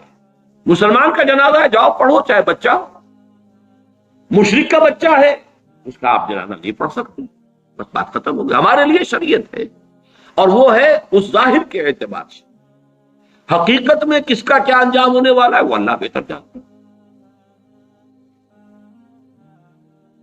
7ویں حدیث، وعن علی رضی اللہ عنہ قال قال رسول اللہ صلی اللہ علیہ وسلم ما منکم من احد الا وقد كتب مقعده من النار ومقعده من الجنہ قالوا یا رسول اللہ افلا نتکل علی کتابنا وندع العمل۔ حضرت علی سے، اب یہ بڑی حکیمانہ یعنی حدیث ہے، حضرت علی سے مروی ہے رضی اللہ تعالی عنہ کہ حضور نے ارشاد فرمایا ما منکم من احد، تم میں سے کوئی شخص ایسا نہیں ہے، کوئی شخص نہیں ہے مگر یہ کہ لکھا جا چکا ہے اس کا ٹھکانہ یا جنت میں یا دوزخ، یعنی اللہ کے علم میں تھے، اللہ کے علم میں معلوم ہے، محنت کرو گے کوشش کرو گے، لیکن یہ کہ جو انجام ہے وہ اللہ کے علم میں ہے، کتاب میں، من قبل ان نبراہا، وہ تو اس علم میں الہی کی جو کتاب ہے ام الکتاب، اس کتاب کے اندر سے جو بھی ہے وہ در حقیقت وہ اس کا ظہور ہوگا بالآخر۔ تو لوگوں نے کہا قالوا یا رسول اللہ، اب یہ جو نتیجہ نکلتا ہے نوٹ کیجئے، افلا نتکل علی کتابنا وندع العمل، تو کیا پھر ہم توکل نہ کریں، بھروسہ نہ کریں اپنی کتاب پر، جو بھی لکھا ہوا ہے وہ تو ہونا ہی ہے، پھر عمل چھوڑ دیں؟ یہ مشقت بھاگ دوڑ یہ وہ اس کے لیے کائے کے لیے؟ قال اعملوا، نہیں، عمل کرو، محنت کرو، جدوجہد کرو، امکانی حد تک کرو، فکل میسر لما خلق له، ہر شخص تدریجاً اس کی تیسیر ہوتی چلی جائے گی، میسر، اس کو ذرا لفظ کو نوٹ کر لیجئے، اس لیے کہ اس حدیث میں یہ ذرا ثقیل شکل میں بھی آگے آ رہا ہے 2 مرتبہ۔ یسر کہتے ہیں آسانی کو، عسر کہتے ہیں تنگی کو، فلم عسر والیسر، جن حضرات نے بیعت کی ہے تنظیم اسلامی میں شامل ہوتے ہوئے وہ ان الفاظ سے خوب واقف، فی العسر والیسر، اطاعت کریں گے عسر میں بھی یسر میں۔ اب یسر سے باب تفعیل تیسیر، یسرا یسر تیسیرن، کسی شے کو میسر کر دینا، آسان کر دینا، سہج سہج پہنچا دینا، جیسے کہ جو سورۃ اللیل ہے آخری پارے میں فَسَنُيَسِّرُهُ لِلْيُسْرَى وَسَنُيَسِّرُهُ لِلْعُسْرَى، آہستہ آہستہ ہم اسے اليسرا میں پہنچا دیں گے یا آہستہ آہستہ وہ العسرا میں پہنچ جائے گا۔ تو کل میسر لما خلق له، ہر ایک جو بھی اس کتاب کے اندر درج ہے اس کے مطابق اس کی تیسیر اور توفیق ہو جائے۔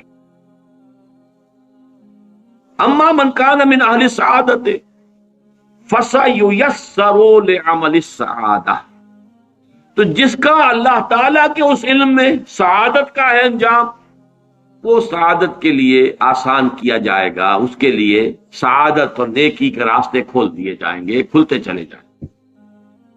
وَأَمَّا مَنْ كَانَ مِنْ أَهْلِ الشَّقَاوَةِ شَقِيٌّ وَسَعِيدٌ، یہ ہم اس حدیث میں پڑھ چکے ہیں متفق علیہ میں، یہ بھی لکھ دیا جاتا۔ تو فرمایا فَسَيُيَسَّرُ لِعَمَلِ الشَّقَاوَةِ، ثم قرأ فأما من أعطى واتقى وصدق بالحسنى فسنيسره لليسرى۔ اب یہاں دیکھیے آیت جو کوٹ کی ہے آپ نے وہ بالکل وہی ہے، 4 شرطیں پہلے انسان پوری کرتا ہے، 3 کم سے کم 3 آتی۔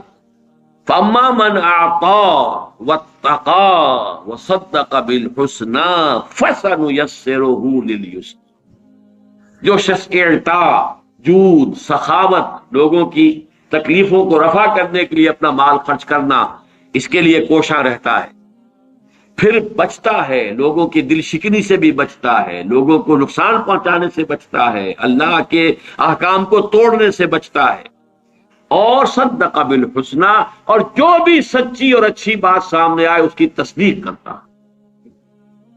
یہ 3 شرطیں پوری کرو گے فَسَنُيَسِّرُهُ لِلْيُسْرَى، تو ہم اس کو سہج سہج مشکلات جو ہیں اس راستے کی آسان سے آسان کر دیں گے، دروازے کھولتے چلے جائیں گے، جیسے کہ فرمایا وَالَّذِينَ جَاهَدُوا فِينَا لَنَهْدِيَنَّهُمْ سُبُلَنَا، اپنے راستے ان کے لیے کھولتے چلے جائیں۔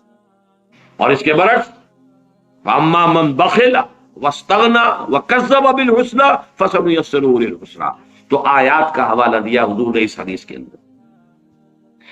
2 حدیثیں اس میں جو کہ ایمان بالقدر سے بظاہر متعلق نہیں ہے، لیکن بہرحال صاحب مشکات نے جمع کی ہیں، اس میں درج کی ہے، اس میں بھی لفظ کتاب ہے جو نوٹ کرنے کا ہے۔ وعن ابی ہریرہ رضی اللہ عنہ قال قال رسول اللہ صلی اللہ علیہ وسلم ان اللہ كتب على ابن آدم حظه من الزنا ادرک ذلك لا محالہ۔ حضور نے فرمایا کہ ہر ابن آدم پر اللہ تعالیٰ نے زنا کا کچھ نہ کچھ حصہ لکھ دیا ہے، لکھ دیا کہ یہ حصہ اس میں آئے گا، اس کے حصے میں پڑے گا، یہ علم خدا بندی۔ تو وہ کیا ہے؟ وہ لا محالہ اس کا وہ حصہ اسے پہنچے گا۔ فزنا العین النظر، زنا جس کو ہم معروف معنی میں زنا کہتے ہیں وہ نہ بھی ہو تو آنکھ کا بھی زنا ہے، نامحرم کو دیکھنا۔ ایک مرتبہ کی نگاہ جو ہے وہ معاف ہے، دوسری مرتبہ کا دیکھنا وہ آنکھ کے زنا کے حکم میں ہے۔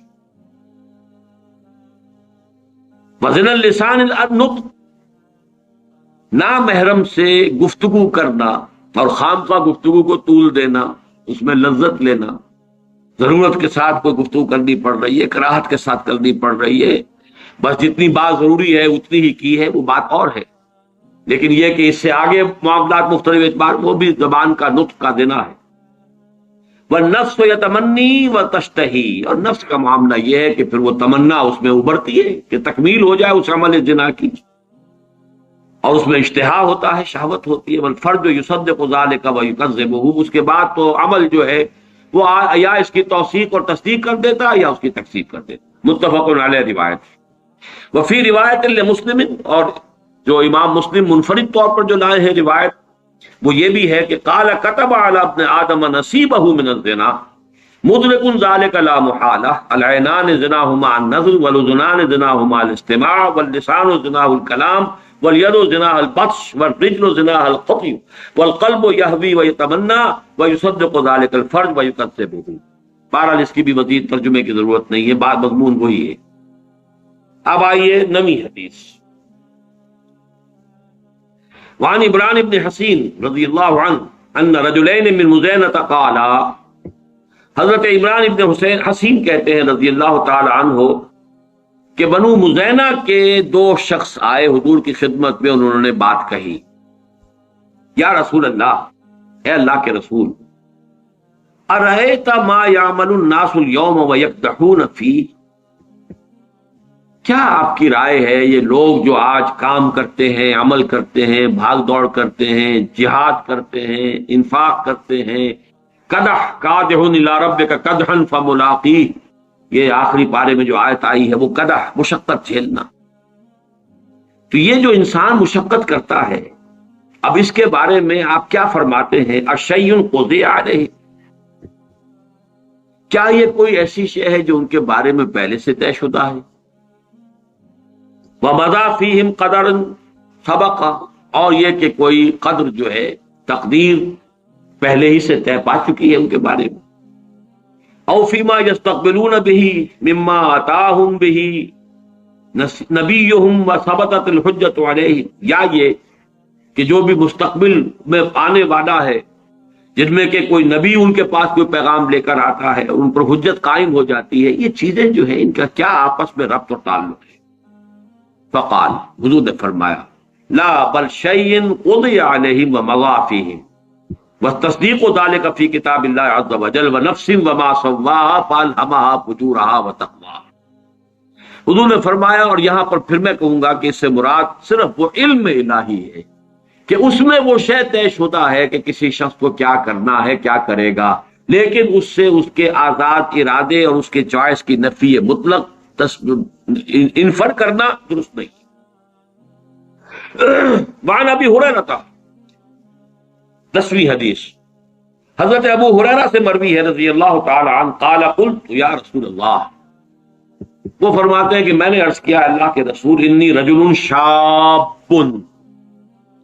میں ایک جوان شخص ہوں، اور ظاہر بات ہے کہ اصحاب صفہ میں سے تھے، نکاح کرنا، گھر گرستی یہ ان کے لیے ممکن ہی نہیں تھا۔ وَأَنَا أَخَافُ عَلَى نَفْسِ الْعَنَةَ، اور مجھے اپنے بارے میں خوف ہے، کہیں میرا قدم پھسل نہ جائے، کوئی غلط حرکت نہ کر بیٹھوں، آخر جوان انسان ہوں، جوان مرد ہوں، تو میری جو بھی طبیعت کا تقاضا ہے ولا اجد ما اتزوج به النساء، میرے پاس تو کوئی وہ مال نہیں ہے، وہ وسائل نہیں ہے کہ میں نکاح کر سکوں. کانہ یستاذنہ فی الاختصار، اگرچہ وہ الفاظ تو حضرت ابو ہریرہ نے استعمال کیے، لیکن یہ کہ جو اندیا اس سے ظاہر ہوا وہ یہ تھا کہ وہ یہ اجازت چاہتے تھے کہ میں اپنی مردمی کو ختم کر دوں، خصی ہو جاؤں، میں اپنے اس تقاضے ہی کو ختم کر دوں. قال فسکت عنی، تو حضرت ابو ہریرہ فرماتے ہیں کہ جب میں نے یہ بات کہی تو حضور خاموش رہے. ثم قلت مثل ذلك، میں نے پھر وہی بات دہرائی، فسکت عنی، پھر بھی حضور خاموش رہے. ثم قلت مثل ذلك، پھر میں نے تیسری مرتبہ بات کہی، حضور فسکت عنی، پھر آپ پھر بھی خاموش رہے. ثم قلت مثل ذلك، چوتھی مرتبہ جب میں نے یہ بات کہی، فقال النبی صلی اللہ علیہ وسلم، تو حضور نے ارشاد فرمایا، یا ابا ہریرہ جف القلم بما انت لاقط فاقتص على ذلك اوزر، رواہ البخاری رحمہ اللہ. یہ صحیح بخاری کی روایت ہے. حضور نے فرمایا ابو ذر، قلم خشک ہو چکا لکھ کر، وہی کتاب وہ اگلی آیت اگلی حدیث میں آ بھی رہا ہے. جو پہلی حدیث تھی مقادیر لکھ دیے تھے اللہ نے 500 برس پہلے کائنات کی تخلیق سے. جف القلم، قلم لکھ کر خشک ہو چکا، بما انت لاق، جو بھی کچھ ہونا ہے وہ تو ہوگا. فاختص علی ذلک اوزر، اب یہ تمہاری مرضی ہے، تم چاہو جو کہنا چاہ رہے ہو وہ کرو یا نہ. یعنی یہ کہ فرض کیجئے کہ تم نے یہ قدم اٹھا بھی لیا تو کوئی اور پرورشن کسی اور نوعیت کی، کوئی اور خرابی، اگر وہی ہے تو صرف یہ کہ آنکھ ہی کا زنا کرتے رہو گے.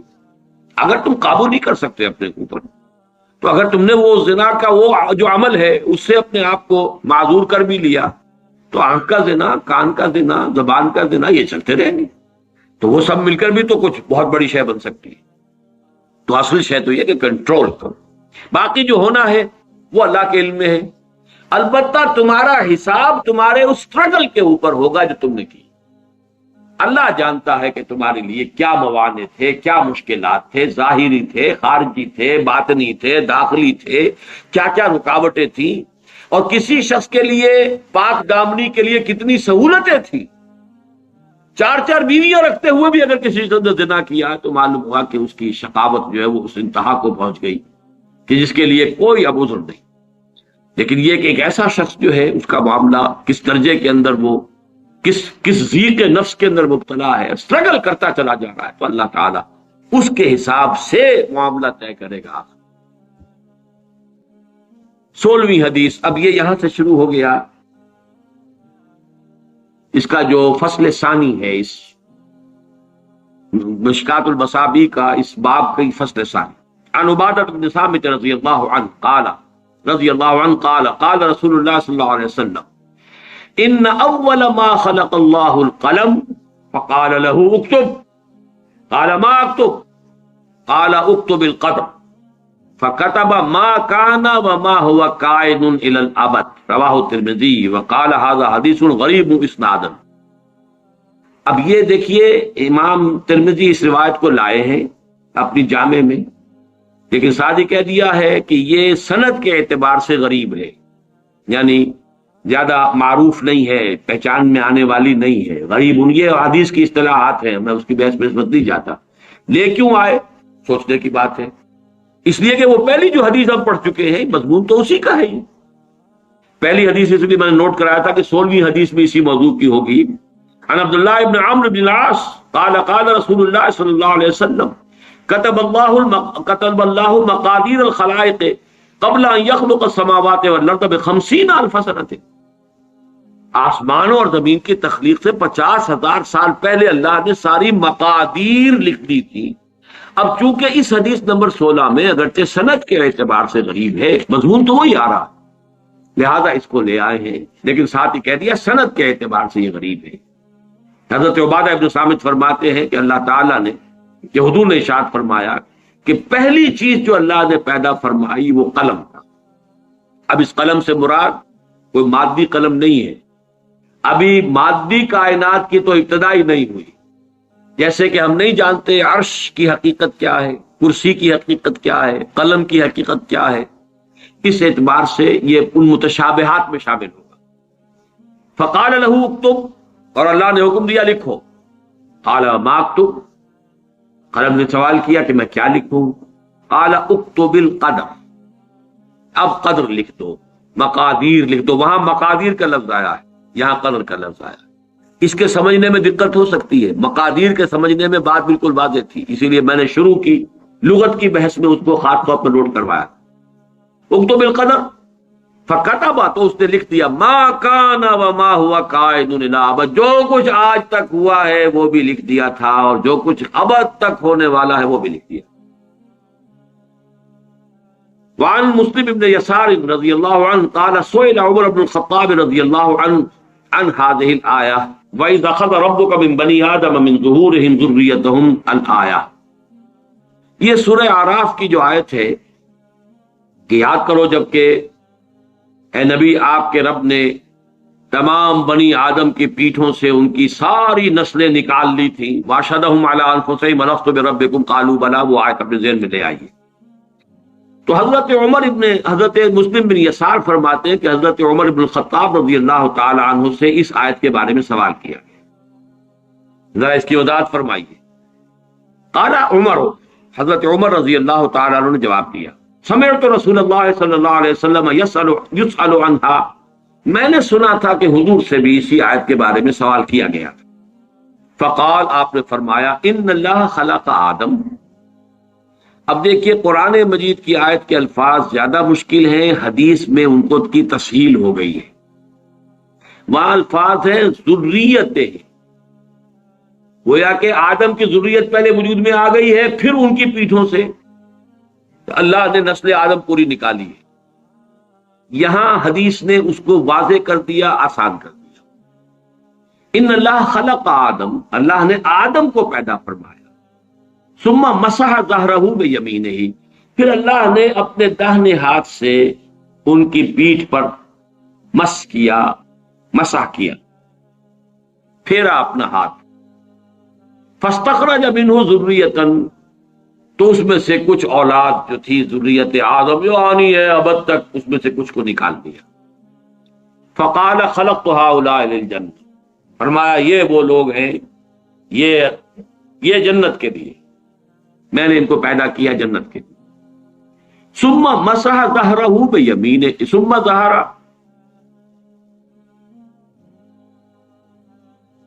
قال سمعت رسول اللہ صلی اللہ علیہ وسلم یسأل عنہا فقال ان اللہ خلق آدم ثم مسح ظہرہ بیمینہ فاستخرج منہ ذریۃ فقال خلقت ہؤلاء للجنہ وبعمل اہل الجنہ یعملون، یہ اہل جنت ہی کیسے عمل کریں گے۔ ثم مسح ظہرہ فاستخرج منہ ذریۃ، پھر دوبارہ ہاتھ پھیرا اور اولاد نکالی۔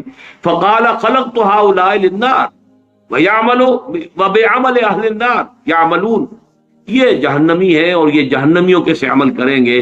فقال رجل ففیم العمل، اب سوال پیدا ہو گیا، ایک شخص نے حضور سے سوال کیا۔ ابتداءً سوال حضرت عمر سے کیا گیا جو کہ مسلم ابن یسار بیان کر رہے ہیں۔ حضرت عمر نے فرمایا، میں جواباً تمہیں وہ بات بتا رہا ہوں جو حضور نے خود فرمائی صلی اللہ علیہ وسلم۔ تو لوگوں نے پوچھا، فقال رجل ففیم العمل یا رسول اللہ، تو اللہ کے رسول پھر عمل کس کام کے لیے، کس لیے؟ فقال رسول اللہ صلی اللہ علیہ وسلم، ان اللہ اذا خلق العبد للجنۃ استعملہ بعمل اہل الجنۃ حتی یموت علی عمل من اعمال اہل الجنۃ فیدخلہ بہ الجنہ، اللہ تعالیٰ نے جس کو جنت کے لیے بنایا ہے اس کو جنت ہی کے کام کرنے کے لیے اس کے لیے سہولت پیدا کرتا ہے، یہاں تک کہ وہ اسی پر اس کا انتقال ہو جاتا ہے، اس میں اسے داخل کر دیتا ہے۔ وَإِذَا خَلَقَ الْعَبْدَ لِلنَّارِ، اور جب کسی کو بندے کو بنایا ہے آگ کے لیے، استعملہ بعمل اہل النار حتی یموت علی عمل من اعمال اہل النار فیدخلہ بہ النار، رواہ مالک والترمذی وابو داؤد۔ اب اس حدیث کو ہم پڑھیں گے اس لفظ کے ساتھ جو تیسیر کا ہم پہلے پڑھ چکے ہیں، جو متفق علیہ روایت میں آ چکی، میسر ہو جائے، جو لوگ یہ کام کریں گے ان کی یہ تیسیر ہو جائے گی، جو لوگ یہ کام کریں گے ان کی وہ تیسیر ہوگی۔ حدیث نمبر 18، وعن عبداللہ ابن عمرو رضی اللہ تعالی عنہما قال خرج رسول اللہ صلی اللہ علیہ وسلم فی یدیہ کتابان، حضرت عبداللہ ابن عمرو ابن العاص رضی اللہ تعالی عنہما فرماتے ہیں، ان سے روایت کیا گیا کہ حضور ایک مرتبہ برآمد ہوئے، تشریف لائے، اور آپ کے دونوں ہاتھوں میں 2 کتابیں، 2 رجسٹر، 2 کاپیاں جو بھی کہیں وہ تھے۔ فقال اتدرون ما هذان الكتابان، تو حضور نے پوچھا صحابہ سے، جانتے ہو کہ یہ کیا ہے یہ رجسٹر؟ قلنا لا یا رسول اللہ الا ان تخبرنا، سب نے کہا نہیں حضور، اے اللہ کے رسول، ہم نہیں جانتے الا یہ کہ آپ خود ہمیں بتا دیں، آپ ہمیں باخبر کر دیں، الا ان تخبرنا۔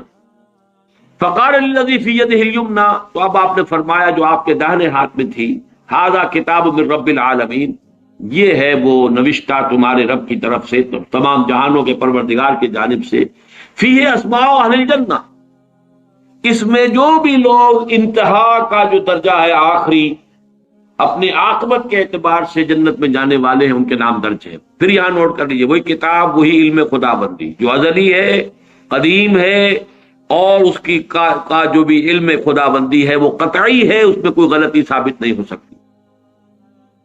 واسماء آبائہم وقبائلہم، اور ان کے آباء و اجداد کے شجرہ نسب بھی ہیں، ان کے قبیلوں کا بھی۔ ثم اجمل علی آخرہم، اور پھر یہ کہ آخری انسان تک کا نام اس میں درج ہو چکا ہے، جو بھی اہل جنت ہوں گے۔ فلا یزاد فیہم ولا ینقص منہم ابدا، اب اس میں نہ کسی کا اضافہ ہوگا اور نہ کسی کی کمی ہوگی۔ ثم قال للذی فی شمالہ، اور پھر آپ نے فرمایا جو میرے بائیں ہاتھ میں ہے، ھذا کتاب من رب العالمین فی اسماء اہل النار، یہ ہے رب العالمین کی طرف سے وہ کتاب جس میں جہنمیوں کے نام درج ہیں، واسمائہم واسماء فیہ اسماء اہل النار واسماء آبائہم وقبائل، اور ان کے قبائل کے اور آباء و اجداد کے نام درج ہیں۔ ثم اجمل علی آخرہم، اور یہ بھی آخری جو انسان ہو سکتا ہے جو آئے گا نسل آدم میں سے، اس کی حد تک جو بھی تقسیم ہونی ہے اس کا درج ہو چکا، اندراج ہو چکا ہے۔ فلا یزاد فیہم ولا ینقص، اب نہ اس میں کوئی اضافہ ہوگا اور نہ کمی ہوگی ابداً۔ فقال اصحابہ، پھر حضور کے صحابہ نے سوال کیا، ففیم العمل یا رسول اللہ ان کان امر قد فرغ منہ، یا قد فرغ منہ، یہ مجہول بھی ہو سکتا ہے اور معروف بھی ہو سکتا ہے۔ انہوں نے پوچھا کہ پھر یہ عمل ہم کس بات میں کریں، اگر یہ کوئی ایسا معاملہ ہے کہ جو جس سے فارغ ہوا جا چکا، جو طے ہو چکا، علم الہی میں، اللہ کے فیصلے میں، مقدر کے اندر طے ہو گیا، یا اللہ تعالیٰ جس سے فارغ ہو چکا۔ فقال صددوا وقاربوا، 2 الفاظ بڑے اہم ہیں، سیدھے کرنے کی کوشش کرتے رہو، سددوا، سداد کہتے ہیں سیدھا کرنا، تو سیدھا راستہ کرنے کی کوشش کرتے رہو۔ تمہارے میں کوئی ٹیڑھ اگر ہے خلقت کے اندر، کوشش کرو اسے سیدھا کرو، جتنے بھی امکان کی حد تم کر سکتے ہو سیدھا کرو۔ اور قارب، مقاربت، قریب قریب بہتر لانے کی کوشش کرو، خیر کی طرف، بھلائی کی طرف۔ پھر وہی آیت ذہن میں رکھیے، فاما من اعطى واتقى وصدق بالحسنى، کوشش اس کی کرو، فسنيسره لليسرى، واما من بخل واستغنى وكذب بالحسنى فسنيسره للعسرى۔ میں پچھلی مرتبہ آپ کو بتا چکا ہوں کہ اس میں واقعہ یہ ہے کہ شاکلہ 90-95% شاکلہ ہے انسان، لیکن ایک فری چوائس ہے، کوشش ہے، جد و جہد ہے، وہ سٹرگل جو ہو رہی ہے اندر اس ہول کے اندر، وہ اللہ جانتا ہے، کیا گیون تھا وہ اللہ جانتا ہے، کیا کوشش اس نے کی وہ اللہ جانتا ہے۔ اور ہر شخص کی پرسنل اسسمنٹ ہوگی، کلہم آتی ہے یوم القیامت فردا، ہر انسان کو، ہر ذی نفس کو اللہ کی عدالت میں حاضر ہونا انفرادی سطح، ہر شخص اپنی ذاتی اعتبار سے، اور اس کا جو بھی گیون تھا، لا یکلف اللہ نفسا الا وسعها، سددوا وقاربوا فإن صاحب الجنة يختم له بعمل أهل الجنة وإن عمل أي عمل وإن صاحب النار يختم له بعمل أهل النار وإن عمل أي عمل۔ ثم قال رسول اللہ صلی اللہ علیہ وسلم بِيَدَيْهِ فَنَبَذَهُمَا، پھر آپ نے دونوں ہاتھ جو ہیں ان کو اشارہ کر کے کہا، فرغ ربکم من العباد فریق فی الجنت و فریق فی السعیر، تمہارا رب فارغ ہو چکا ہے، اس کے علم میں یہ طے ہے کہ کون ہے، ایک جماعت ہے کہ جو جنت میں جانے والی، ایک جماعت ہے کہ جو جہنم میں جانے والی۔ کہ پھر نوٹ کر لیجئے اس حدیث کو علم الہی پر، یہ ساری احادیث جو ہے اس کے اوپر جو میں نے ٹائٹل قائم کیا تھا، اس کو دوبارہ ذرا وہ اس کا جو ٹائٹل والا شیٹ ہے وہ لگا دو۔ اللہ کا علم کامل بھی ہے اور قدیم بھی، اور آن واحد میں کل کون و مکان اور ماضی حال اور مستقبل سب کو محیط بھی۔ اسی کو قرآن اور حدیث میں الکتاب سے بھی تعبیر کیا گیا ہے، جس میں درج کوئی شے غلط نہیں ہو سکتی۔ البتہ اللہ کا یہ علم قدیم و قطعی پری نالج، جبر محض پری ڈیسٹینیشن یا فیڈرلزم کو مستلزم نہیں ہے۔ یہ ہے اس کا لب لباب۔ بہرحال یہ جو حدیث تھی کہ اللہ تعالیٰ فارغ ہو چکا ہے، فرغ ربکم من العباد فریق فی الجنت و فریق فی السعیر، یہ قرآن مجید کے الفاظ ہیں، رواه الترمذی رحمہ اللہ۔ اب اس کی حدیث نمبر 19، ٹائم تو زیادہ ہو رہا ہے لیکن یہ کہ آج اس کو ختم کر دیں، تھوڑا سا مزید دوں گا، بس یہ کہ صرف یہ ایک حدیث پڑھ لیتے ہیں۔ ویسے یہ نوٹ کر لیں کہ اگلے اتوار کو تو ہمارا ناغا لا محالہ وہ رہنا، اس لیے کہ وہ اب عاشورے کا دن ہوگا، اور عاشورہ جو ہے وہ تو اب وہ قیامت صغریٰ کی بجائے بھی قیامت کبریٰ بنتا جا رہا ہے۔ اللہ تعالیٰ خیر سے گزار دے، کیونکہ بہت کچھ زندگی معطل ہوگی، لہذا اس نظام کو بھی ہم اس میں درس کو بھی اس کا دعویٰ کریں گے۔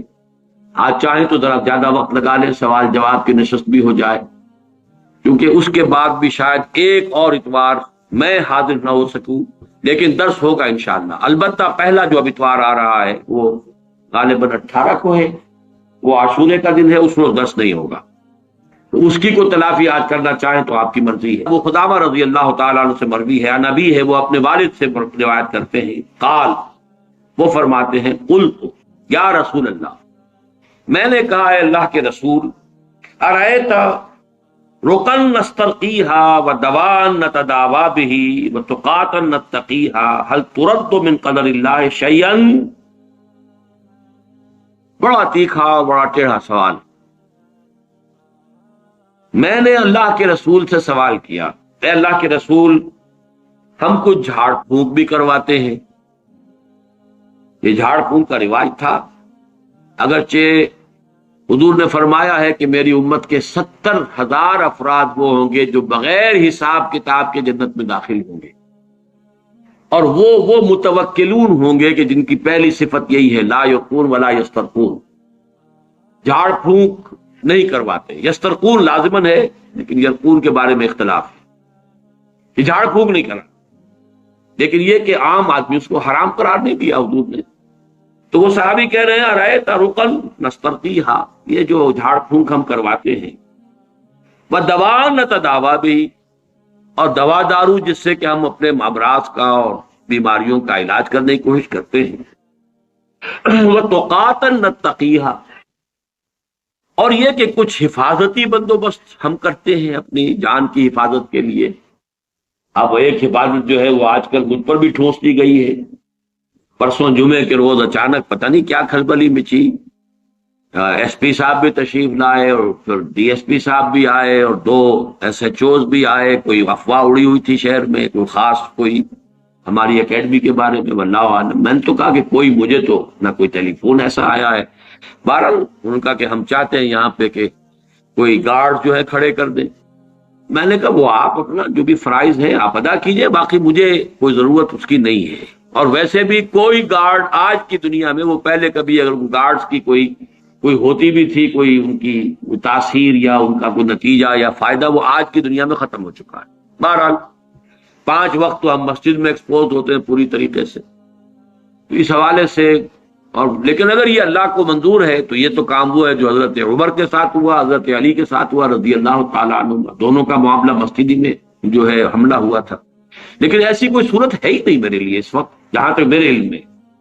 بہرحال ابھی گارڈز جو ہیں، جو بھی اہتمام ہو رہا ہے، یہ تیسرا کھاتا ہے جو ان صحابی نے بیان کیا، اور یہ چیزیں حضور کے ساتھ بھی تھیں، حضور پر بھی پہرا ہوتا تھا۔